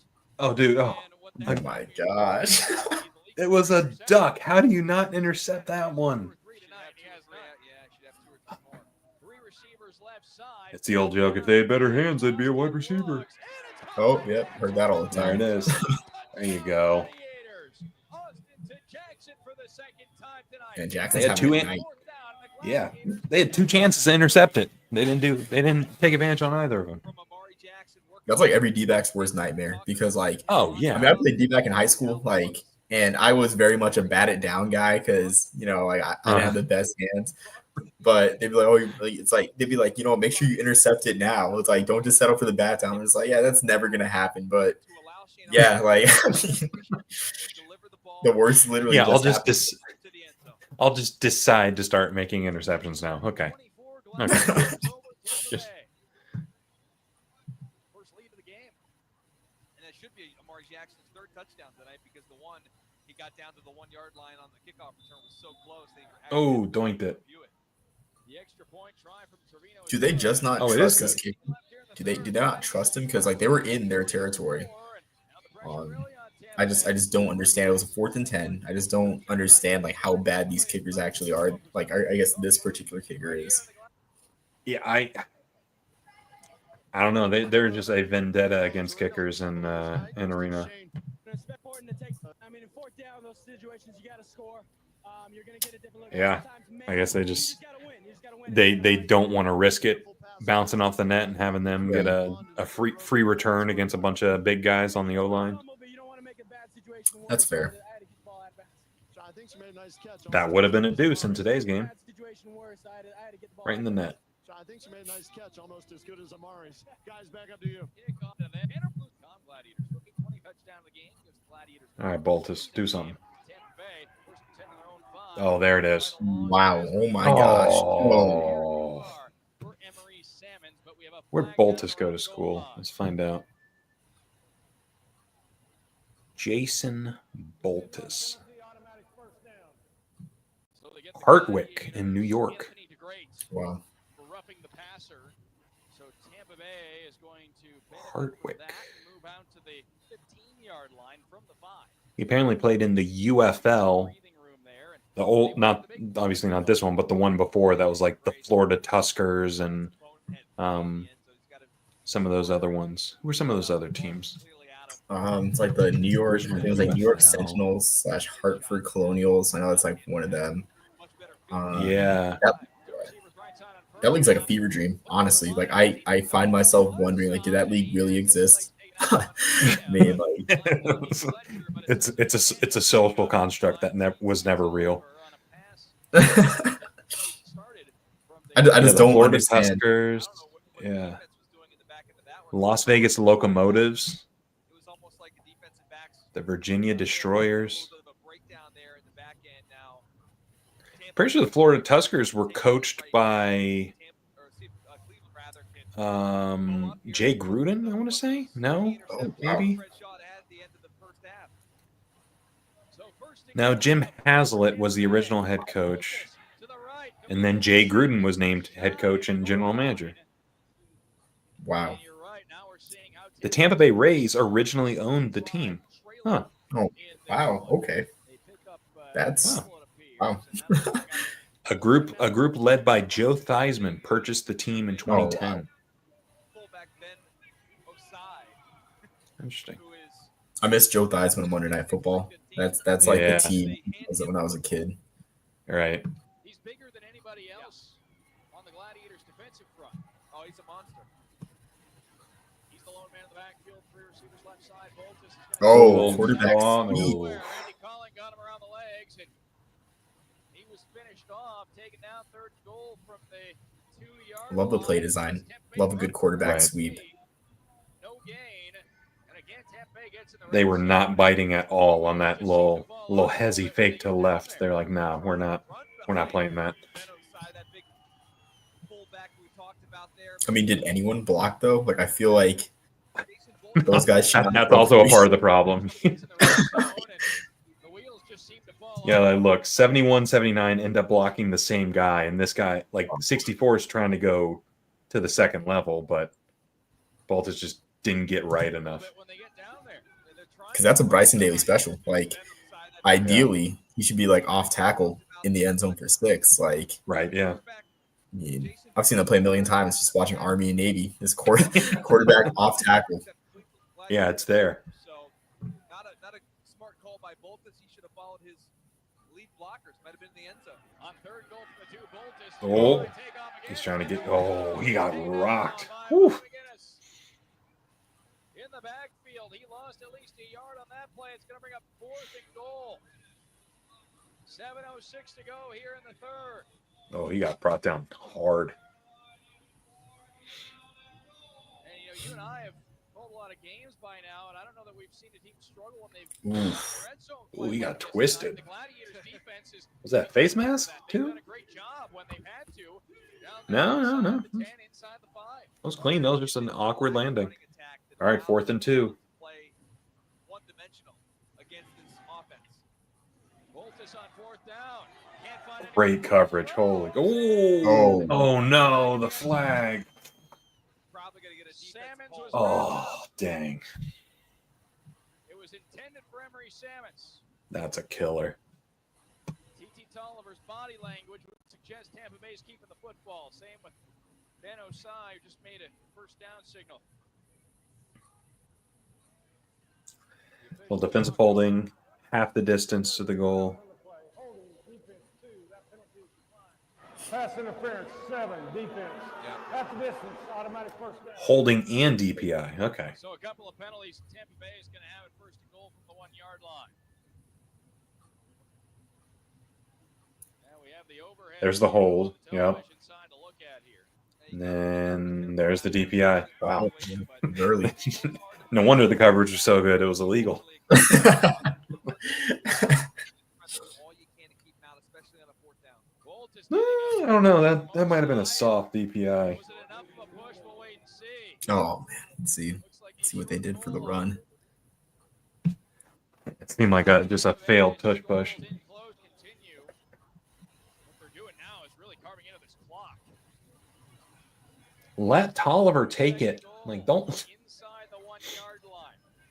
Can't really get that football any closer to the goal line without it being over the goal line. Yeah. Ooh. Oh, okay. Wow. They got him at like they're at like the 3-inch line. Yeah, they're just gonna do the same thing again. Yeah. Oh, Oh he stood him up. wow. Well, he dragged him down by his helmet though. Yeah, he's just getting yanked around the neck. So like that's just he's awful. Joust wave. As a tax accountant, I can confirm you always get better results by breaking the law. Yeah, honestly. Honestly. Being so stout, led by Willie McGinnis, to not allow Tampa Bay to get in that end zone. Boy, Oh, he jumped up and met him on the pile. That's awesome. A defense Oh, he's ripping for the ball, too, at the same time. And they haven't handed the ball off. They also haven't gone to one of those end-around type plays that we see teams employ quite a bit. Now, Yeah, that's a delay. That's good, though. Oh, yeah. Hate to see that. So that's a big penalty. Back them up 5 yards. Now, sometimes you could say, well, this helps. All right, do a little reset here. We're watching the Tampa Bay Storm versus the Cleveland Gladiators, Week 13, 2015 season. Shout out to Arena Rules on YouTube for having the game. Go like the video. Go subscribe if you don't already. And while you're liking and subscribing, please make sure you do the same for us here on the YouTube channel, or if you're watching on Twitch, or you can subscribe on X. I don't know. Like it, share it, do all the things and stuff, and do the same with Omar. Make sure you're following him on X. Oh, Boltis. Oh, he's There we in. go. There you go, Boltis. He just needed a little extra room. Yeah. Man, he's tougher than $2 steak. Yeah. As fast as he plays, man, he's so tough. Yeah. He's taking some big hits in this one. Yeah. I'm kind of wondering, like, what that puffed up, like, back bumper is in the back of their helmets. I've seen it for both teams. I don't know, like, if that's a safety thing or a headset. Like, I'm not sure what is that. I think it was like if the light was on, that means they suffered like a big hit and they need to be like monitored for concussion or something like that. Yeah, because all the players you'll see had it on the back. Yeah, when I had Scott from AF1 Fan Zone on for a Turf Tapes a few months back, he would mention that whenever they'd be front row, like on a kickoff, the ball would be getting kicked, and they'd tell the returner, they're like, "Hey, is that light supposed to be on the back of your helmet?" As like a way to get in their head as the ball is coming towards them. I'm like, that's kind of messed up, but that's pretty funny at the same time. If it works, it works. Let's skip ahead here. There we go. Ooh, light ball. Run forward. Come on, Jack. Ooh, go.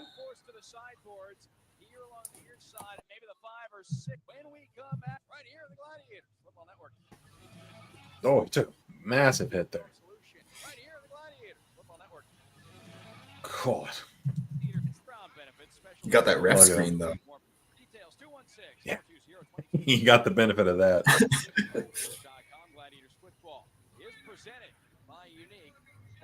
Oh, I see a Chief Wahoo Brownie Elf combination shirt on that kid. You see that? That's kind of fire. That's kind of drippy. I kind of like that. That's a true Cleveland sports fan right there.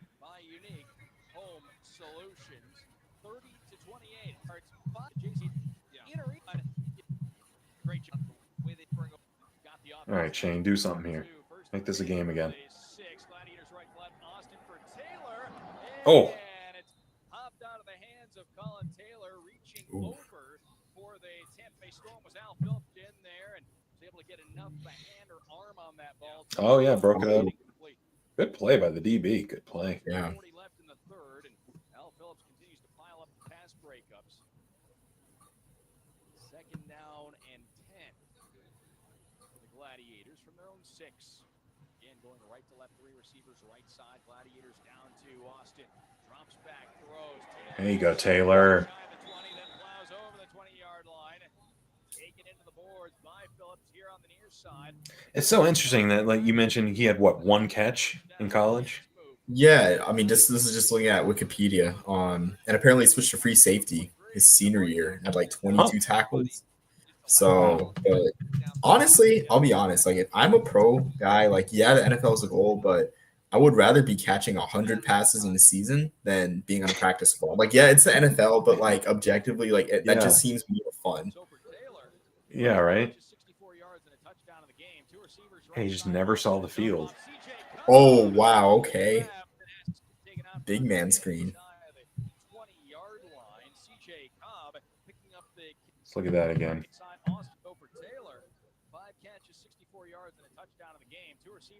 Let's go, big man screen. Let's go. Don't let them get loose. Big catch there. That's his third reception of the year. Came in with 2 catches, 18 yards. He and Kid O'Brien, really the two who rotate as far as the offensive linemen who get involved in the passing game. Almost like a dual screen. Colin Taylor played for the Beijing Lions in the Chinese Arena Football League. Oh, wow. Okay.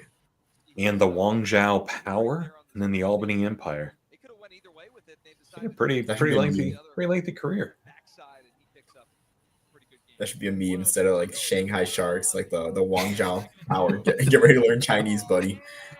Oh. Get ready to learn Guangzhou, pal. That's going to be the arena version of that. Number 4 wide receiver in the Gladiators lineup tonight. Pass interference.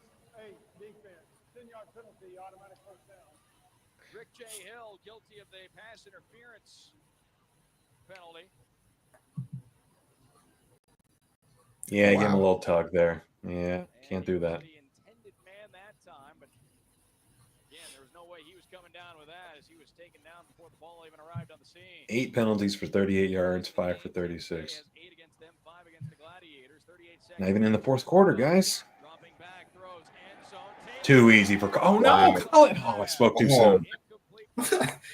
Come on, Colin. Taylor and Shane Austin poked that little corner You're making me look bad here. for the end zone. They've completed Let me see if Colin Taylor's on Instagram. Let me give him a follow. See if I can get him on the show.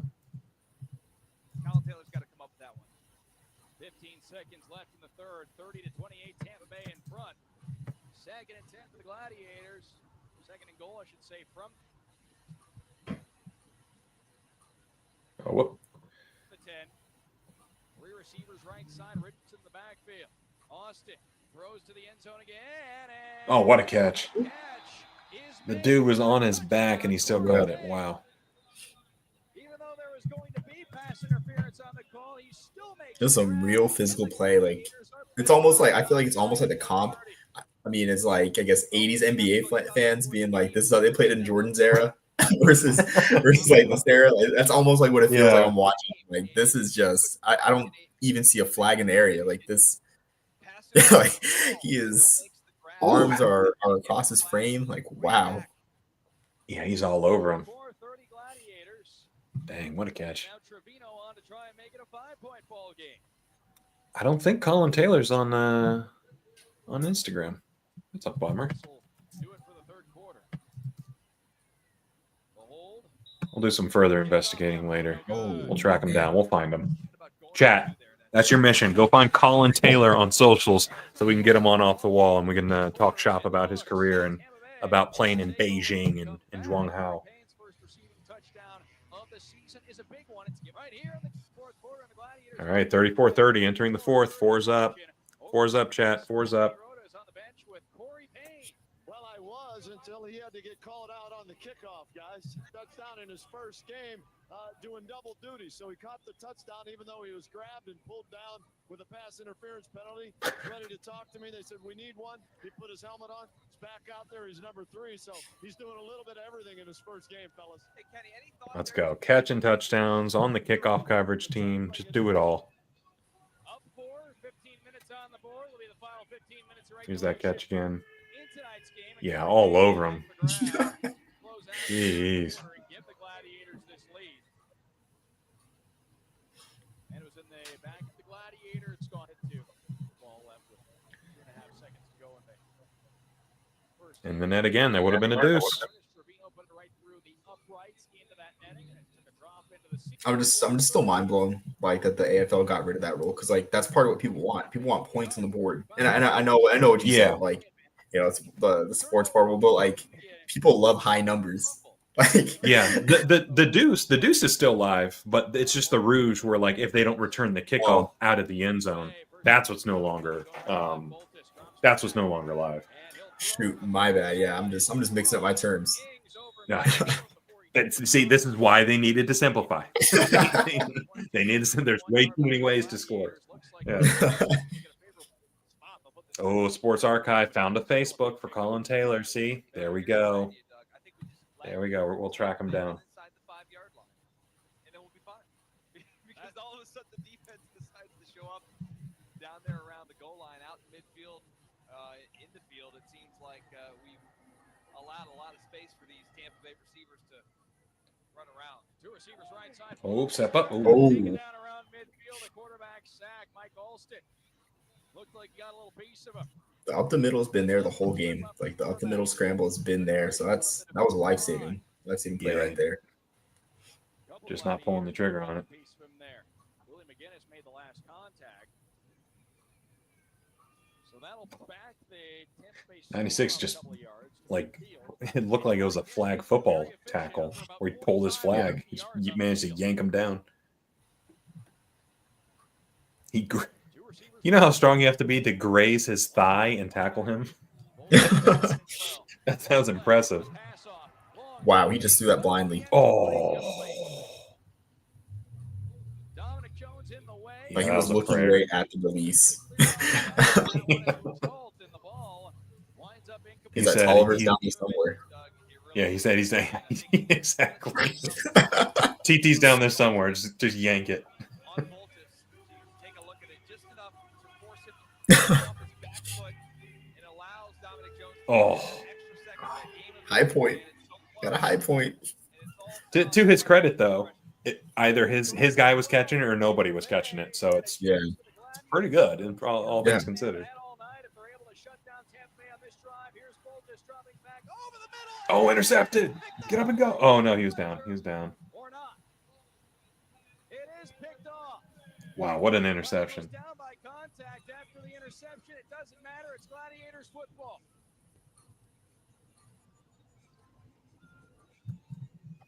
A game-changing play there. As Donnie Fletcher stepped in the way. and you just wonder how much of that was the pressure from the previous play. Forcing Yeah, he was just standing there, quicker than Yeah. he would have liked. like he wasn't even disguising a coverage or anything. He was literally just standing there. Look at him. He's just chilling. He reads it and he goes, "Yep, I'm gonna take this." Football quicker than he would have liked. And Is that going to stand? huge turn of events.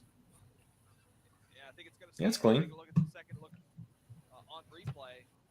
Definitely. They're going to try and get this play off before they get a chance to review it. And the Gladiators set to run an offensive play here. 1st and 10 over the middle. Austin passes. Oh, they absolutely Oh wow. just attacked him in the open field. Hey guys, a couple of things on that interception. Voltis, the quarterback, the play before took a big hit, came up limping. Got to wonder if that affected his throw on that play. The pressure coming. Ooh, some backup QB action for Tampa Bay. Ooh, let's get crazy. Hurry up, run a play. Didn't want them to get a look at that on replay. Gladiators, after the penalty against Tampa Bay for pass interference, they move into Tampa Bay territory to the 23-yard line. Oh man. Just assaulted him. Austin hands off to Jeremy Richardson. Okay. Won't have much Another draw play. There we go. movement there. He's taken into the boards near side by Richard Cleveland. So you mentioned earlier you're a big Duke City Gladiators fan. First off, sorry for your loss this season. It sounds like they'll be coming back potentially as a rebrand. Do you want to see them come back as Duke City, or would you be mad at a potential rebrand if it came to that? No, I mean, I just think I would just love for the state to have a team, or like I guess mainly like the Albuquerque Metro to have a team, because for the record, they're not in Albuquerque, they're in Rio Rancho where I went to high school. But I would just whatever name the team is, but I just don't really buy into the arena options that they're talking about, because in the Albuquerque Metro, there's just 2 options. Like I don't think they want to go back to Tingley, because Tingley, it had a unique feel to it. Of course, I mean, I love history. I have a history degree. It's a works progress administration venue, but it very much is a works progress administration venue. Like the sight lines aren't bad, but you're far away from the field. The other option, of course, is the Rio Rancho Event Center, which Rio Rancho is a growing suburb. But for the branding purpose, if you're going to call yourself the Duke City Gladiators, but play in a suburb of Albuquerque that's existed in the 70s, like it's not so great for branding. But I'm just excited for them to come back. I think Miss Gina was a great owner in the time. I just think she was burnt out, honestly, from the operation.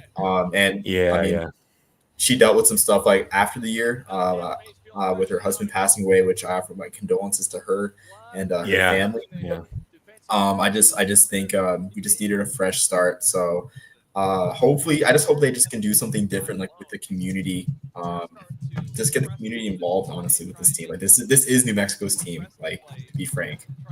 Yeah, and it seems like New Mexico is just such an underserved community of sports where it's like you have minor league baseball, like I think they have a USL. Do they have a USL team in New Mexico? Yeah, people rally around New Mexico United, and that's maybe because it's Southwest. It's a soccer market.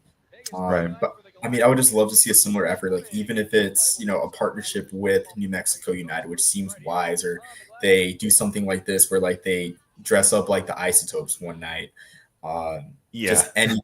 We just need creativity in this market, really, and honestly, local talent too. Like I'm just trying to think of some guys, like some New Mexico State guys that can probably sign New Mexico State guys that they can probably like sign and just put on the roster just to bring fans. Because that's like the model that the New Mexico Stars, when I was a kid and set in middle school, that's what they follow. They got Dontrell Moore on the inaugural roster, the great running back from New Mexico. That was a little bit before my window of starting to watch college football. But of course, a Google search, like, wow, this guy's legit. And then years down the road, when I re-entered becoming a Duke City Gladiators fan, they had Donovan Portery, who quarterbacked 2 bowl games for New Mexico, starting at quarterback. And like for me, like by that time, I'm a diehard college football fan. I see Donovan Portery, I'm like, wow, this is insane. Like, I'm bought into this franchise like right away. So I just think honestly, local talent, because I'll be real, I don't know if the Duke City Gladiators or whatever they're gonna be called will have as I honestly a window to win the title.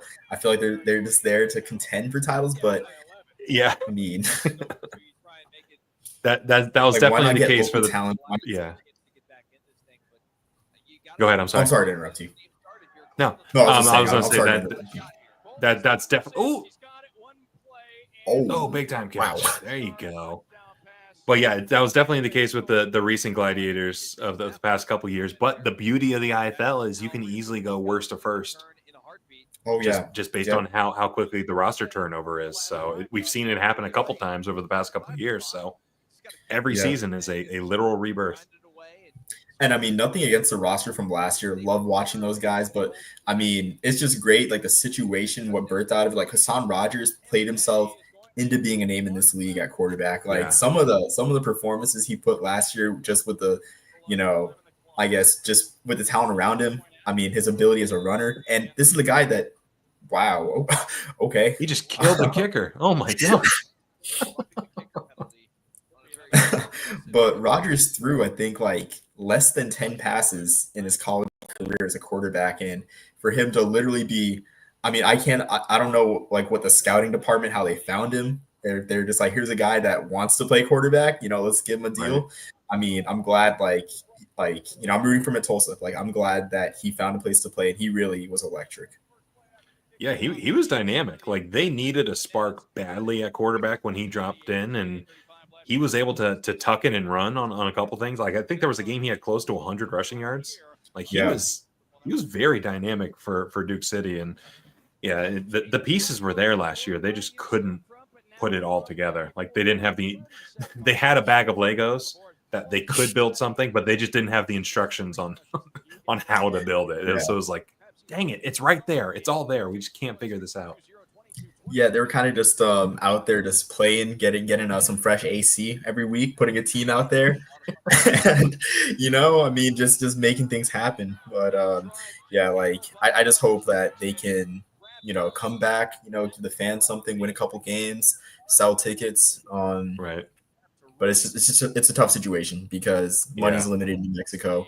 And I'm sure they want an arena that's not the pit, because the pit's probably the most ideal solution. But I don't know if the rent is there for the Gladiators to play at the pit. So,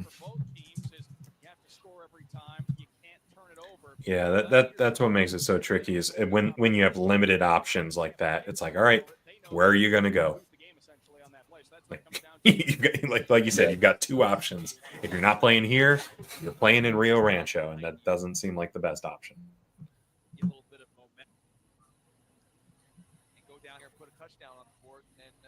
It's just a quiet environment too at the Rio Rancho Event Center. It's like you can you would have no idea that an event's happening at the event center. Honestly, there's like no buzz around it. It's very quiet. In fact, like my mom lives like 6 minutes away from there, and it's a very quiet ride, like out in the New Mexico desert. So yeah, you don't really want peace and serenity on your way to a football game. Like you want to feel the excitement. Yeah, exactly. I would say it was nice being able to spot like myself on a broadcast, just in the background with how empty the crowds were. That was always a first.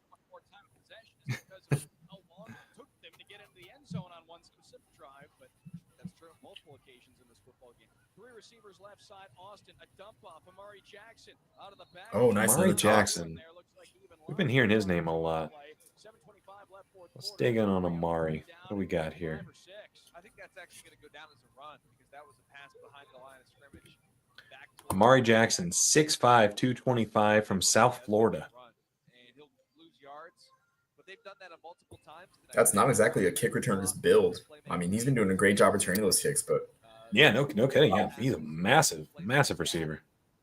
Amari Jackson's capable to take it the distance. Back to the 11 where it's 3rd down and 6, and Austin has time. Throws, and this one is away from Amari Jackson, who seemed to cut in a little bit. The pass was. He played for Tampa the year before this. That's an interesting little storyline here. He went Tampa, San Jose, Orlando, Tampa, Cleveland, Los Angeles Kiss. So he's well traveled. So a big 4th down play coming. The Gladiators coming into this game on the year. 53.1% on 4th down, good for 3rd in the 12-team AFL. Okay, this is a roll of the dice. Wow. Oh, he got it. He got it. Wow.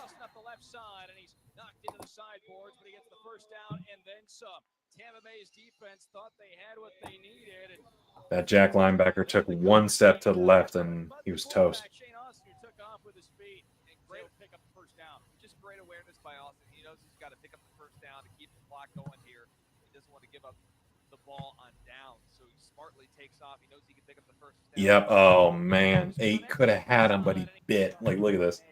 So right here, he bites hard on a pump. Oh yeah. He would have had him dead to rights, but that little pump got him in the air and just got him in no man's land. Oh, that would have been a big stop. Oh, that's brutal.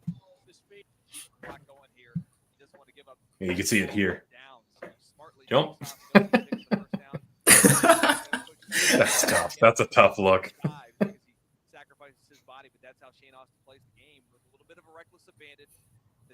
All right, approaching 5 minutes left here. Okay. Screen to Taylor. Wow. Let's go. He will be close to a 1st down. He may have it. He's taken to the boards on the near side by a tandem of defensive backs. And it looks like it's going to be 2nd down and short. About a yard. 5:16 to go in the 4th. A 9-yard pickup for Taylor. Gladiators 41, Tampa Bay 37. Taylor has 8 catches for 95 yards in the game, leads all Gladiators with 95. What a ball player, Colin Taylor. Yeah. 3 receivers left side. Austin takes a look long up the left Oh, side. okay. Oh.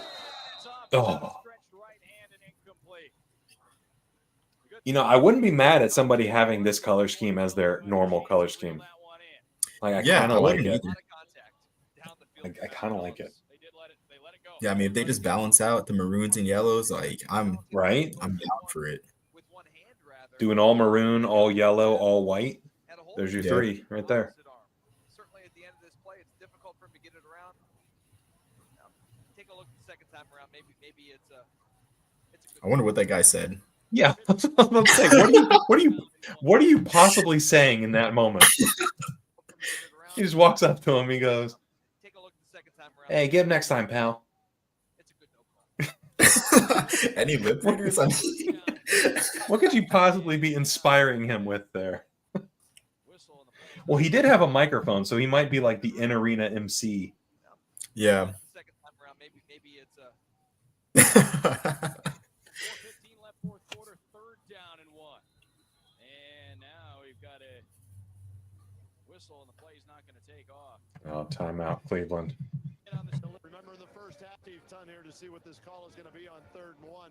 Guys, smart time out there. Remember in the first half when they fumbled the football, game clock was, or I should say play clock was winding down. Tried to hurry the snap, fumbled the football. Smart call by head coach Steve Tunn to calm everybody down, get everybody in the huddle, and decide what they want to do here. Good point there made Some by good Kenny. sideline Rush analysis there. things. You're Love Yeah. that. in a Yeah. situation where you're in the driver's seat right now. No reason to get carried away and do something you don't want to do. Well, I hope they draw something up during this timeout instead of just a regular quarterback sneak. Yeah, you already showed your hand there. Yeah, Richardson's due. Yeah, right? Yeah. What we saw one running back draw to him? Yeah, well, 2. One was like they're coming back from instant replay, so he's got 2 carries for the game. Okay. Yeah, let our boy eat. Let Richardson eat here. That's a cool camera angle. Yeah. Okay, quarterback off tackle. They let Richardson be the lead block. I used to spam this play in the old Arena Football video game. This was borderline unstoppable with the right quarterback. There's nothing the defense can do about it.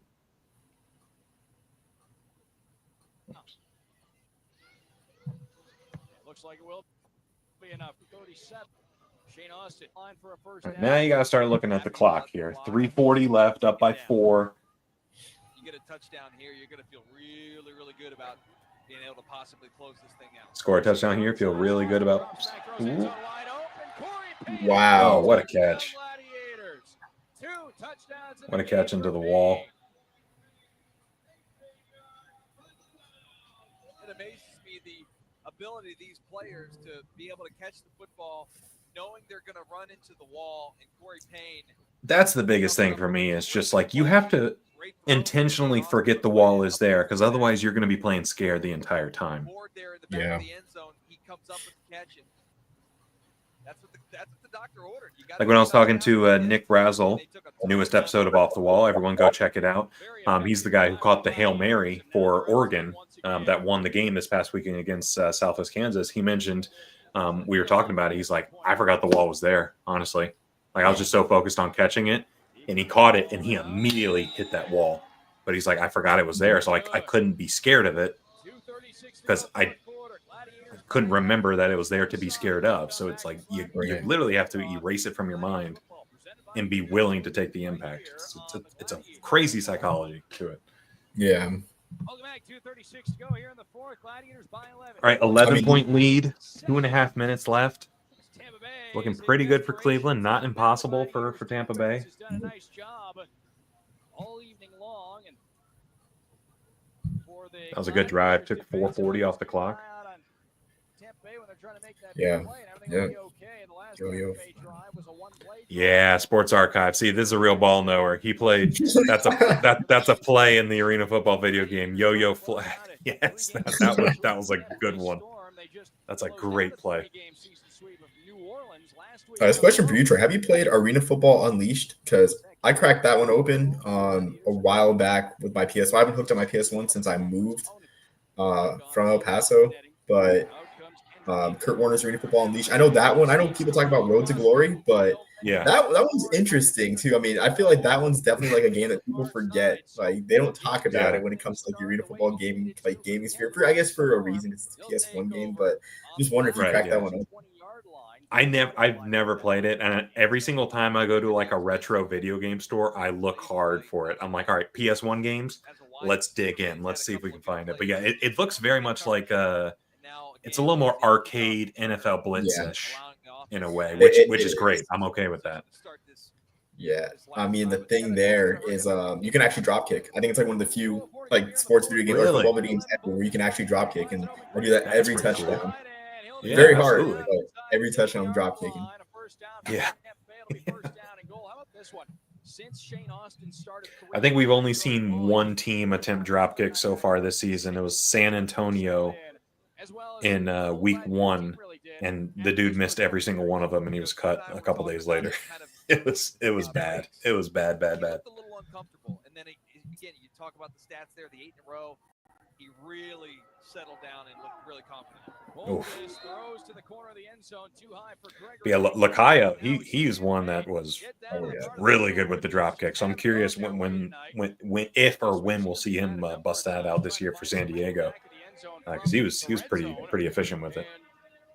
Yeah, that's every time he pulled that out, that was worth the price of admission. I mean, Right. yeah, like that's like honestly reason alone to go to a IFL game, see a drop kick. Yeah. For the Cleveland Gladiators. Boltis looks right.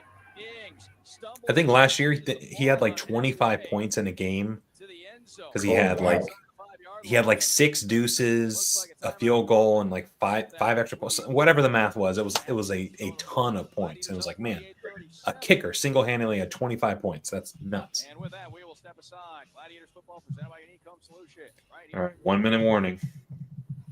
Oh, it's on ESPN Plus. Didn't even know.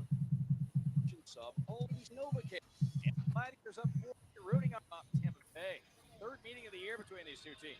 303 yards. Holy crap. Yeah. Third goal from the Gladiators 4 That is so many yards in the arena. Mm-hmm.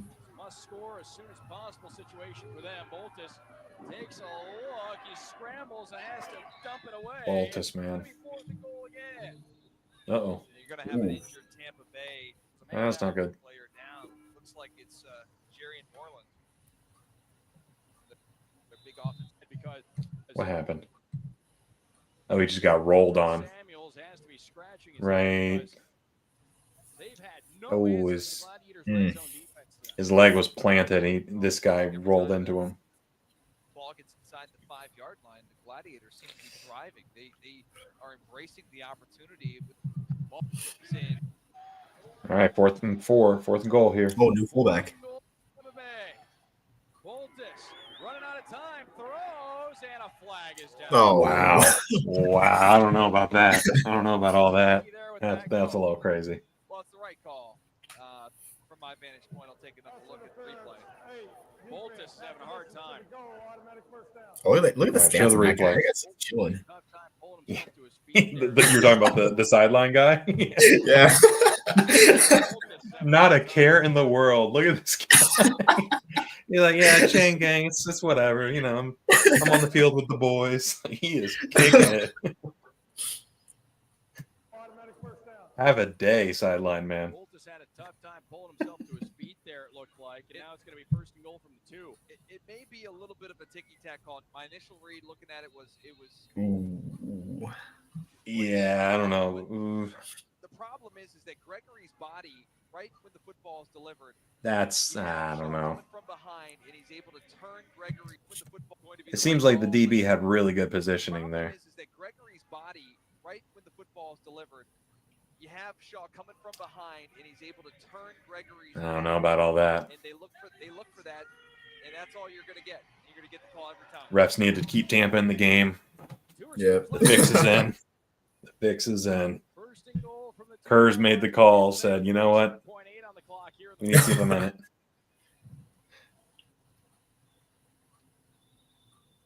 Oh, look, 64, already back in the game. And both teams get He's everything fine. sorted out.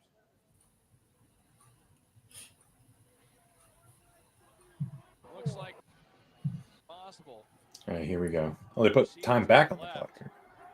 Boltis drops back and throws for T.T. Tolliver at the edge of the Oh. end zone, right on the goal. Oh, no, he caught it out of the end zone. For a Tampa Bay touchdown. Oh, they called it a touchdown. Okay. His momentum actually pulls himself. Yeah, he caught it like right on the goal line. Yeah. The ball was caught, I believe it was across the goal line in the end zone. So it's Tampa See when he Bay catches it. touchdown. Oh, yeah, he's in. Oh, okay. Yeah. I think, yeah, he's in. That's a good call. Great Good body call, Stripes. control. Good call. Yeah, no kidding. So you can really predict how the sequence of events is going to go. All right, so now they got to go for 2 to make it a 3-point game. Already preparing for the onside kick unit to get out on the field. I want to say a 2-point play. Hopefully they run it or do something creative. For goodness sake.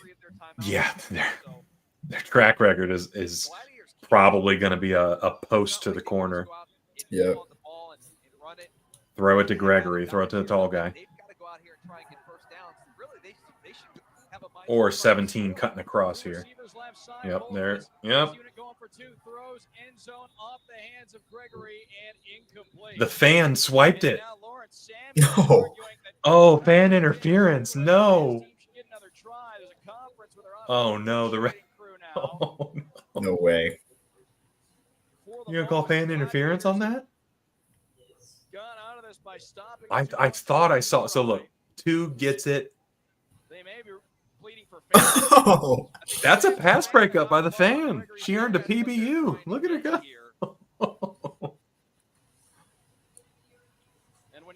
That's a Yeah, pass. it was in rating. Gregory's hands.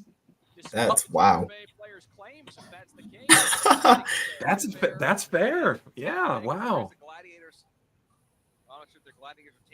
In Gregory's hands. Look, he has it. Oh. Wow, replay the try due to fan interference. Now, do fans get ejected? I've never seen a fan interference. Like, do they get ejected or do they just like not care? I don't think so. I think it's just a penalty, and like I think it might depend on like what home arena you're in. Like if you're he's challenging it now. Here we go. Now we're getting into the weeds of some arena rules. We're about to review for fan interference. This is arena ball, ladies and gentlemen. How do they review it? Argument to say that they didn't interfere with Gregory's attempt at trying to catch it. And you know the motive wasn't I'm going to pop the ball out of Julius Gregory's hands. The motive was I'm going to try and catch this so I can take it home, play with it in the yard, and correct. In the process, he wound up making a big defensive play for the Gladiators. I think the ref is mic'd up when they review it, so we might be able to hear the thought process. I think Steve Tunn may be trying to say that, I mean, he really did have catches it, his fingertips on the ball. Very reasonable claim from Tampa Bay, though, to be lobbying for another try at this 2-point conversion. He barely has his hands on the ball, but if you go back and look at the replay, I think it's going to be tough to overturn this, especially when you're not giving them points here. You're just allowing them another try. It's not even a penalty. It's not even as if they're picking up a yard. Exactly. They're getting nothing out of it except a retry. Wow, that's a good point. And our officials. Oh, the ref's not mic'd up? Doing their due diligence here to make sure they. Yeah, it's a quick review. That's not good when it's quick. They've seen all they need to see. Should be like the Savannah Bananas. I want little Timmy in the front row to be the best DB. Hell yeah. 2 had the ball in his hands as a fan reaches over and knocks it out. We'll replay the shot. Imagine being that fan. Like I hope they zoom in on the fan right now. Like that would be great. He has the ball in his hands. Does he keep the ball through the impact of running the ball? You never know because it was knocked out of the hands by a fan in the front row. Yeah, hard to say. All you have to do if you're Cleveland is go back to the huddle and say, hey, one more play. That's crazy. Do it again. Fan interference gives them a shot at the 2. Has struggled. They'll probably do the exact same thing. Down near the end zone. Yeah, they're probably. 46.7. Gregory to the corner. Gladiators Ings cutting across to this corner. Field goals difference if they can convert here. 2 receivers left side. Boltis throws over the middle. And wow. Completed to Gregory. A little quick slant. A 2-point conversion for Tampa Bay. And it's a 3-point Gregory here.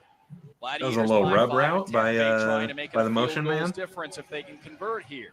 2 receivers left side. Boltis. Oh, that's over the middle, and this time it's completed to Gregory. That is such a pick play. That is. For Tampa Bay, and it's Oh, they ran that pick play to perfection. 3-point game. All right, we're getting. Keep this thing out to Tampa Bay onside kick on the way, and as you mentioned, Dustin, the Gladiators had to play this thing into us, and that big to another behind Portland. All right, onside kick time. 46 seconds left. See if Craig the Legs got a good onside kick in his bag. If he can't recover it and it's bouncing, you want to knock it out of bounds. Knock it into the seats. Knock it into the seats, and then it's out of play, and you get you retain possession. Here's the onside kick. A high bounce. Oh. Bouncing ball, and I think They Tampa recovered Bay it. got Wow. And they have it. Tampa recovered it. It's Oh, Okay. man. Okay. 46.7 on the clock. The Gladiators up 3, and they need their The defense first to guy stay didn't on even as the try to Storm recover it. He drive just to the bench. annihilated the guy that was going to catch it. Now a dangerous situation for the Gladiators here. I'll show the replay, please. He just took his helmet off on the field and threw it. Yeah, Jackson got lit up. For a penalty here. You don't want to give Tampa Bay any extra assistance in a situation like this. Obviously, Goody would help being They're out really there, not but going to show the it's replay. Bay. Huh? Okay. A high. Retain possession. Here's the onside kick. A high bounce. A bouncing Yeah, ball, and I 11 think just Tampa gets Bay's got it. rocked. Onside They didn't kick, even a try to high catch it. bounce, a bouncing Ooh. ball, and I think Tampa Bay's got it. And they have it cleanly. It's Storm football with 46.7 on the clock.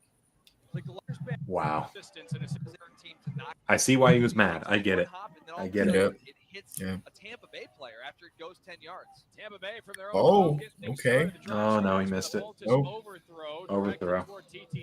2 point, not an issue for Boltis. Is 2 receivers left side. Boltis throws for Gregory up the near side. You go, Long Gregory. Reach out of bounds, maybe just enough for a first down. And 38 night seconds for left. Gregory. High, yeah, he's having a great game. 38.2 seconds on the clock. High drama here. Gladiators up 3. It is indeed enough for a Tampa Bay first down. Gladiators to the brink here in this one, and the Gladiators defense has stood tall at times tonight. We'll have to stand tall again. 2 receivers right side. Boltis throws for Gregory. He's got it. Yeah, I was about to say, they're just spamming that same hitch route on the wall. Gain 5 yards at a time. High motion man. That's a 10-yard penalty. So Emery Salmons, the motion. High motion man offsides is 10 yards. That'll Wow, back up Tampa Bay okay. a That's little a bit. hell of a penalty. It'll remain first down. It's going to be 1st and 15. All right, well, that camera angle does nothing for us. The receivers We on for don't Tampa even see Bay. them in relation to the line of scrimmage. Salmons and Tolliver. No Kendrick Ings. Those have been the main 3 receivers. Salmons and Ings have done some of the rotating tonight. 2 receivers right side. Boltis throws. Gregory Oh. smothered. And there Wow. won't be much there. He's going to lose yardage. Wow, they got to call a timeout, too. Yep. Scrimmage at best. Tampa Bay's going to have to burn one of their timeouts here. What a play on defense. Fred Shaw, Spartans head coach. Let's go. Bounds and he gained positive yards. Fred Shaw with That was payback for earlier where Yeah. he got lit up by Gregory. He said, all right, I got you back. Let's go. It all comes out in the wash. Yeah. Yeah, I think it's a pretty good tackle by Shaw. He comes up there. He keeps his head up. He doesn't use it as a spear. There was some helmet-to-helmet contact. Yeah. Incidental helmet to helmet, though. But I Yeah. don't think it was intentional in terms of trying to use his helmet. A floater, and we've got flags down, and you can Oh, see that wow. one. Salmons was looking Oh, up. boy. He took a hit from behind while the ball was still well in the air, and this is likely going to set Tampa Bay up for an automatic first down. 2, defense. 10-yard penalty. Automatic first down. So Dominic Jones takes the penalty. It's an automatic first down on 2nd down and long. That's a panic play from a defensive back with the ball floating up there in the air.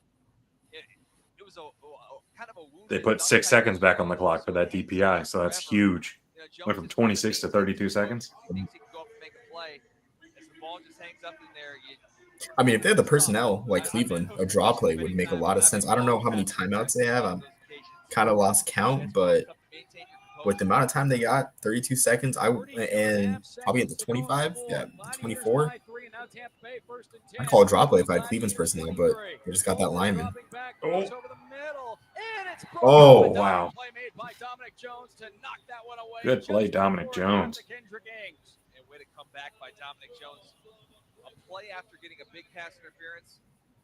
For him to be able to come in here with his offhand and get right in front of Ings. Oh, and knock that perfect. pass down, that is Perfect big ball. PBU. Put that on a coach's tape. 27.1 seconds to go here in the 4th. I was about to say, it didn't even look like he touched the wide receiver, which is even better.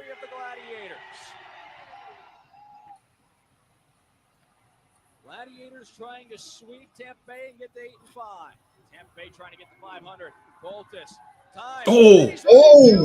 Wow. Randy Culling got to it. And boy, did Goodness Randy Culling gracious. come through in a He did hurry and not see him slam coming Boltis at back at all. the Tampa Bay 20-yard line.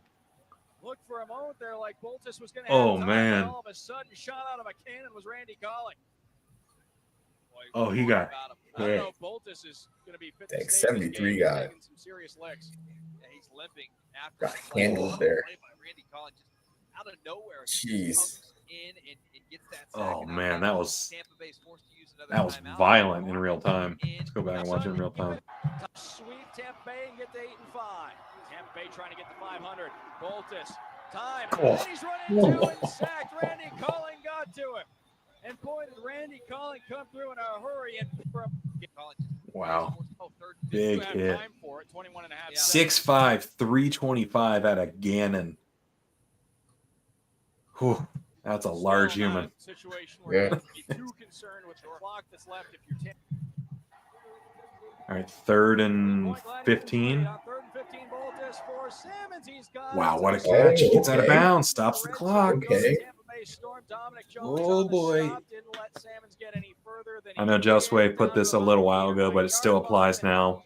Popcorn Yeah. emoji all the way. This is high drama. 7 seconds are left here in the fourth quarter. 1st and goal from the 8.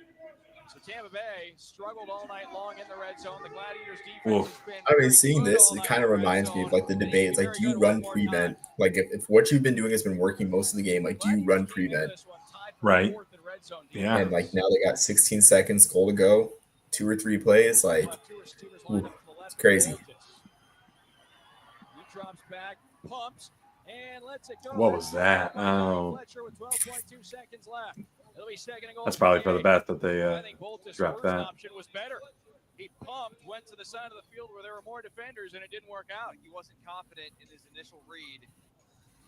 Actually, Oh, his receivers ran into each I other. think his initial read was to try and get a hot route to his inside high motion man, but he actually runs into the outside. Yeah, that was Went to the side of unfortunate. the field where there were more defenders, and it didn't work out. He wasn't confident in his initial His read. receivers just straight up ran into each other. Actually, bird's eye view of it, I Oh. think his initial read was second option. Oh, but they've got to hang on for 12.2 seconds. Yeah, that's not good. Receivers left side. Boltis Oh. on 2nd goal throws, and it's back Oh. away incomplete. Fred Shaw again.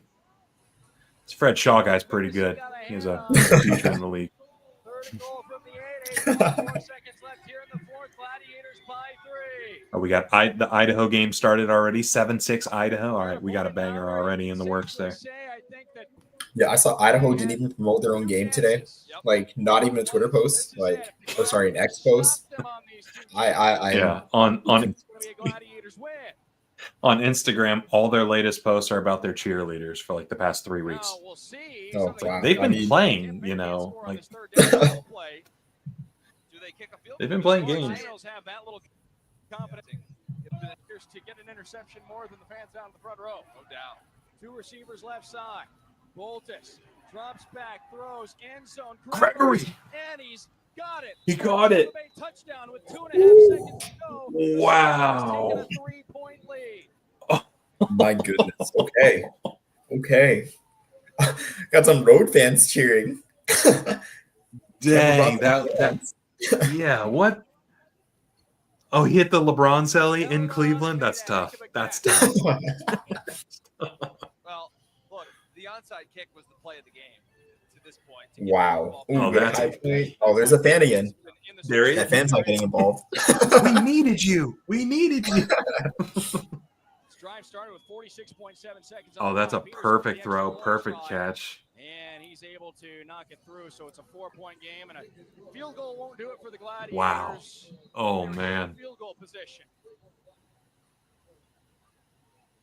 Do you see the kicker getting active? Look at this. Oh, yeah, I saw him walk up to Shaw, I This think. kicker. Look at him. He's able to knock it through. He's talking tough, beating his chest. Field goal Then look, he has something to say to the lineman. If they were to get into field goal position. Oh, come on. Oh, my Oh, God. gotta score. He's Oh, getting it's a little flag. reckless now. They threw flag for that. They do flag on personal foul taunting on the kicker. The miracle, the I check Tennessee back against the Buffalo Bills where they were throwing the football across the field. I hear the Music City Miracle being thrown around here. Look, anything's possible. As you go back to what would be the play of the game here, this is Tampa Bay, the previous possession. They go for the onside kick. They just killed Amari Jackson. It's a beautiful bounce. Oh, wow. The Tampa Bay player, and there's really no chance for Cleveland to recover. Unsportsmanlike on the kicker. Unsportsmanlike conduct against 19. That's the Tampa Bay kicker, Craig Peterson. So he got a little fired up there after he nailed the extra point. 2.5 seconds on the clock. You feel like they're just going to squib it and make him return it. You almost just need to put the kickoff in play. Yep. You don't want this thing to be one of those non-returnable kickoffs because then the Gladiators would have a chance to throw it. Yeah, if it's non-returnable, like if it goes through the middle, it'd be at the 5 plus the personal foul yardage, and they'd be in a really good spot to do something. Yeah. Time's going to start taking away. So if you're Cleveland, you want to recover it and just fall on it immediately. Kenny Road at field level, what's the mood? Well, guys, listening to some of the players down here on the touchdown catch, some of the players here on the Gladiators bench thinking maybe there should be more time on the clock and would like the officials maybe to take a look at it, but I think that's going to fall on deaf ears. Hey, let's go. Tampa Bay getting set for Wow. kickoff. Yeah, I think if you're Tampa, you got to squib it here. Yeah. Avoid a shot, put them in this situation. Like the Gladiators really controlled this thing for about three quarters or so. Yeah, they had it. I mean, they were right there. I mean, so now under a minute. Peterson's going to kick a line drive. Okay. And the Gladiators are going to. Oh, they have to return it. Dang. Has had a lot of success tonight. Up the near No side, lateral. Looks for some room. Yeah, get rid of it. Get rid of it. Oh, man. Wow, game. Fall in the late stages. Wow. Tampa Bay able to regain a lead. Tampa Bay coming back from 11 points down with a couple minutes left. Yep. There may be a play. The Gladiators may have a play. Of attacking on the penalty at the end of this. Oh, because of the personal foul, there's a play? Oh. Sportsmanlike call against Tampa Bay. The Gladiators. They get one play. Have one play here. Wow. Okay. Okay. Wow.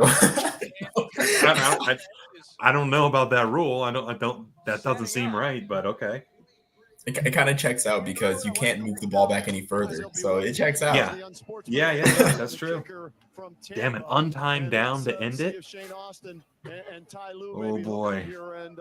Let's see. Let's see if they can recapture. All right, Colin Taylor, do something for us. Three receivers left side. Gladiators on their last chance. Austin heaves Off the net. Zone.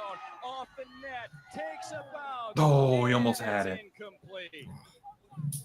Tampa Bay holds on for the victory. Dang! What a game! Yeah, amazing. What a freaking game! The Cavaliers special unis did nothing for him. Did absolutely nothing for him. You're going to make off the net. Right off the net, he really gets a good position there. That was a pretty good throw off the net, and to It was. give your guys a chance at it. I kind of feel like they could have actually ran like a play though. I mean, they're 20 yards from the end zone. I feel like they could have actually set something up. Yeah. Just a launch. Dang. The Storm team has a bright future. Yeah. They had about another bright 2 years, and that was it before they dipped out. Oh, man, what a game. 100 points total scored. Tampa Bay comes back from 11 down, couple minutes left. What a game. Omar, really appreciate you hopping on here. Yeah, I mean, what you got going on outside of indoor football? You writing anything for college or spring leagues or anything going on? No, I mean, not so much. Just kind of trying to take it easy. Kind of did a lot this college football season. Just kind of watching from afar, especially now that the Gladiators aren't playing. Just kind of watching. Of course, but we're both voting in the Arena Football poll from Pylon Productions. So I'm trying to catch some games here, but just trying to put some tabs on some off-season college football stuff. Trying to plan attending some media days. Just over the summer. The Southern Conference reached out to me about attending theirs, so hopefully I can make that work.